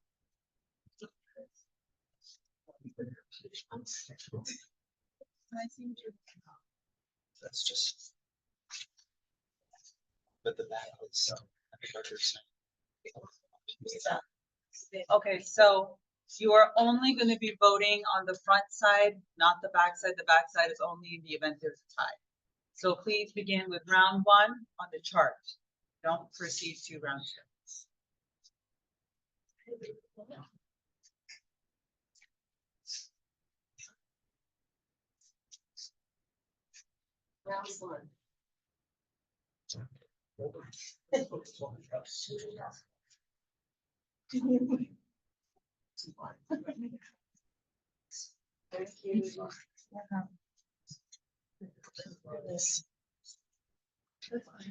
Peter's vote, but I don't. Thank you. Why'd you have those wires? Yeah. I know, I did.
All right, round one is concluded.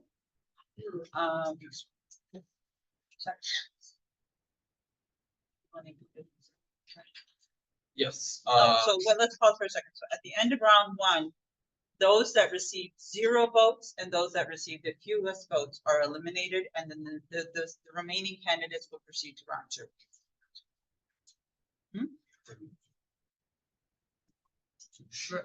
We're gonna read the results of round 1, okay?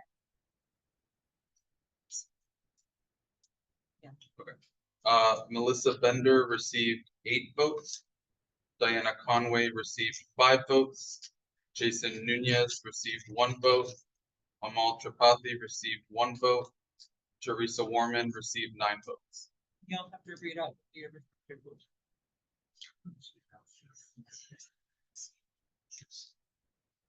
Votes for Melissa Bender, Andrew Sondry, Michelle Whitaker, Sarah Brand-Wida, Pete Witzler, Jennifer Guzman-Hosey, Jason Spiegel, Shruti Bhatnagar, Ed Fishman. Votes for Diana Conway, Isa Haddad, Krista Tichy, Jim Michaels, Lisa Smith, Marjorie Goldman. Vote for Jason Nunez, Mark Anthony Robles. Vote for Amal Tripathi, Sebastian Johnson. And votes for Teresa Woorman, Saman Ahmad, Barbara Ebel, Arthur Edmonds, Krista Geraci, Jovi Lopez, Pamela Luckett, Mark Rivera-Oven, Will Roberts, and Rebecca Rosales Castillo.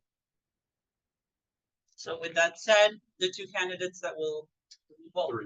Three. The 3 candidates that will be moving to round 2 will be Melissa Bender, Diana Conway, and Teresa Woorman. So I really like the results. Yeah,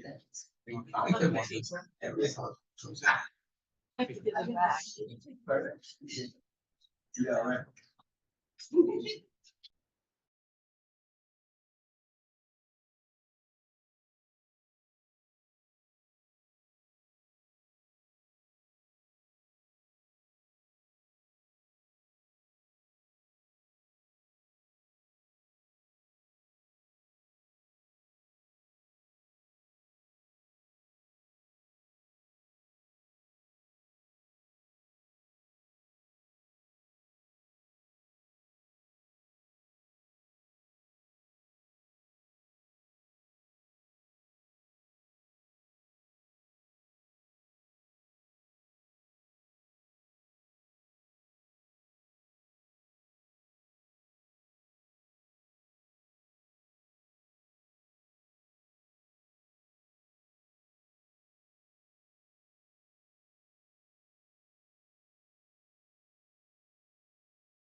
attention to a program that we have coming up next week. Can I just take it up? Yeah. This program is coming up next week. It's not to go out of just big and talk. I would like you guys to sign up for it. It's within some virtual programs on what else. I know it's all y'all CDCC. So for me tonight, I would be sending that to like what all. That's your.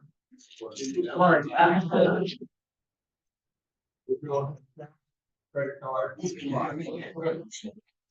So we would like you to support the program. It's going toward what you want to talk about tonight. Basically getting out to vote. We need to win the Senate race. We need to win directional sex. So please help us support. Appreciate it.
All right, round 3 has concluded and we have a winner. Mr. Secretary. Melissa Bender got 10 votes. Teresa Woorman got 14 votes.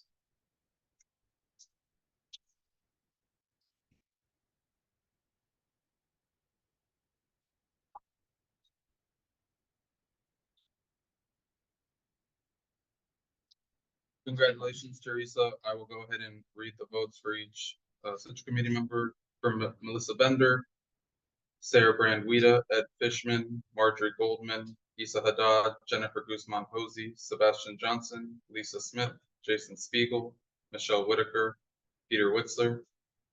For Teresa Woorman, Saman Ahmad, Shruti Bhatnagar, Barbara Ebel, Arthur Edmonds, Krista Geraci, Sebastian Johnson, Jovi Lopez, Pam Luckett, Jim Michaels, Mark Rivera-Oven, Will Roberts, Mark Anthony Robles, Rebecca Rosales Castillo, Andrew Sondry, and Krista Ticci. Wait 1 second. Yeah, I think you. Did I say your name twice? Yes, I did say your name twice. I'm sorry. Give me 1 second. Yeah. Sebastian, no, I'm sorry. No, you read his name twice. but he I said- read your name twice, but I'm sorry, but you were counted towards Melissa. I apologize.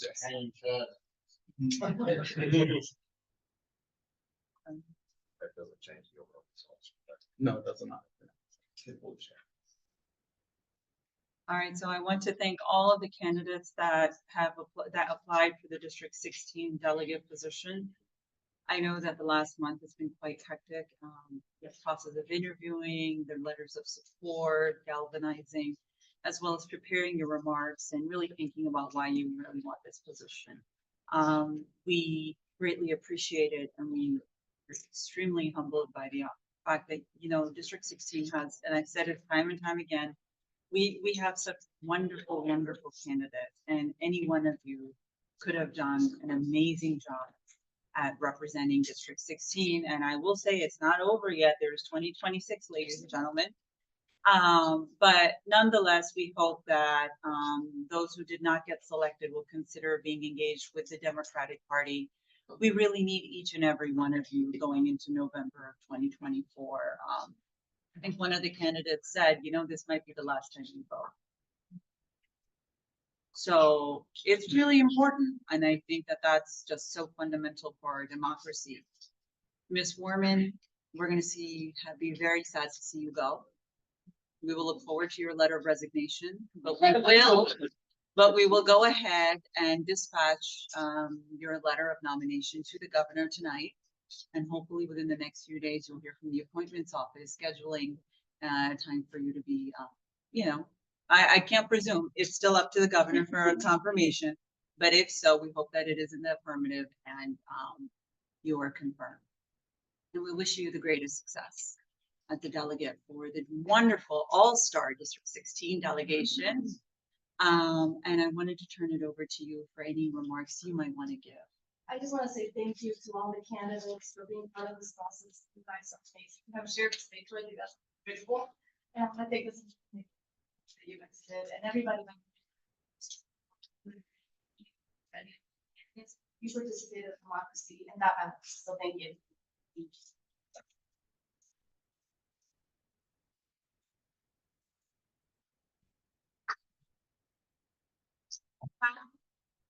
Other announcements. Can you please stack 2 chairs together? Mark, folks, before you leave, please do your announcement. This Monday in Gaithersburg, I am hosting organizing a voter registrar training for anybody who wants to be certified to register folks to vote. We definitely need the help. We definitely need the hands. So please come out. Gaithersburg Library is being the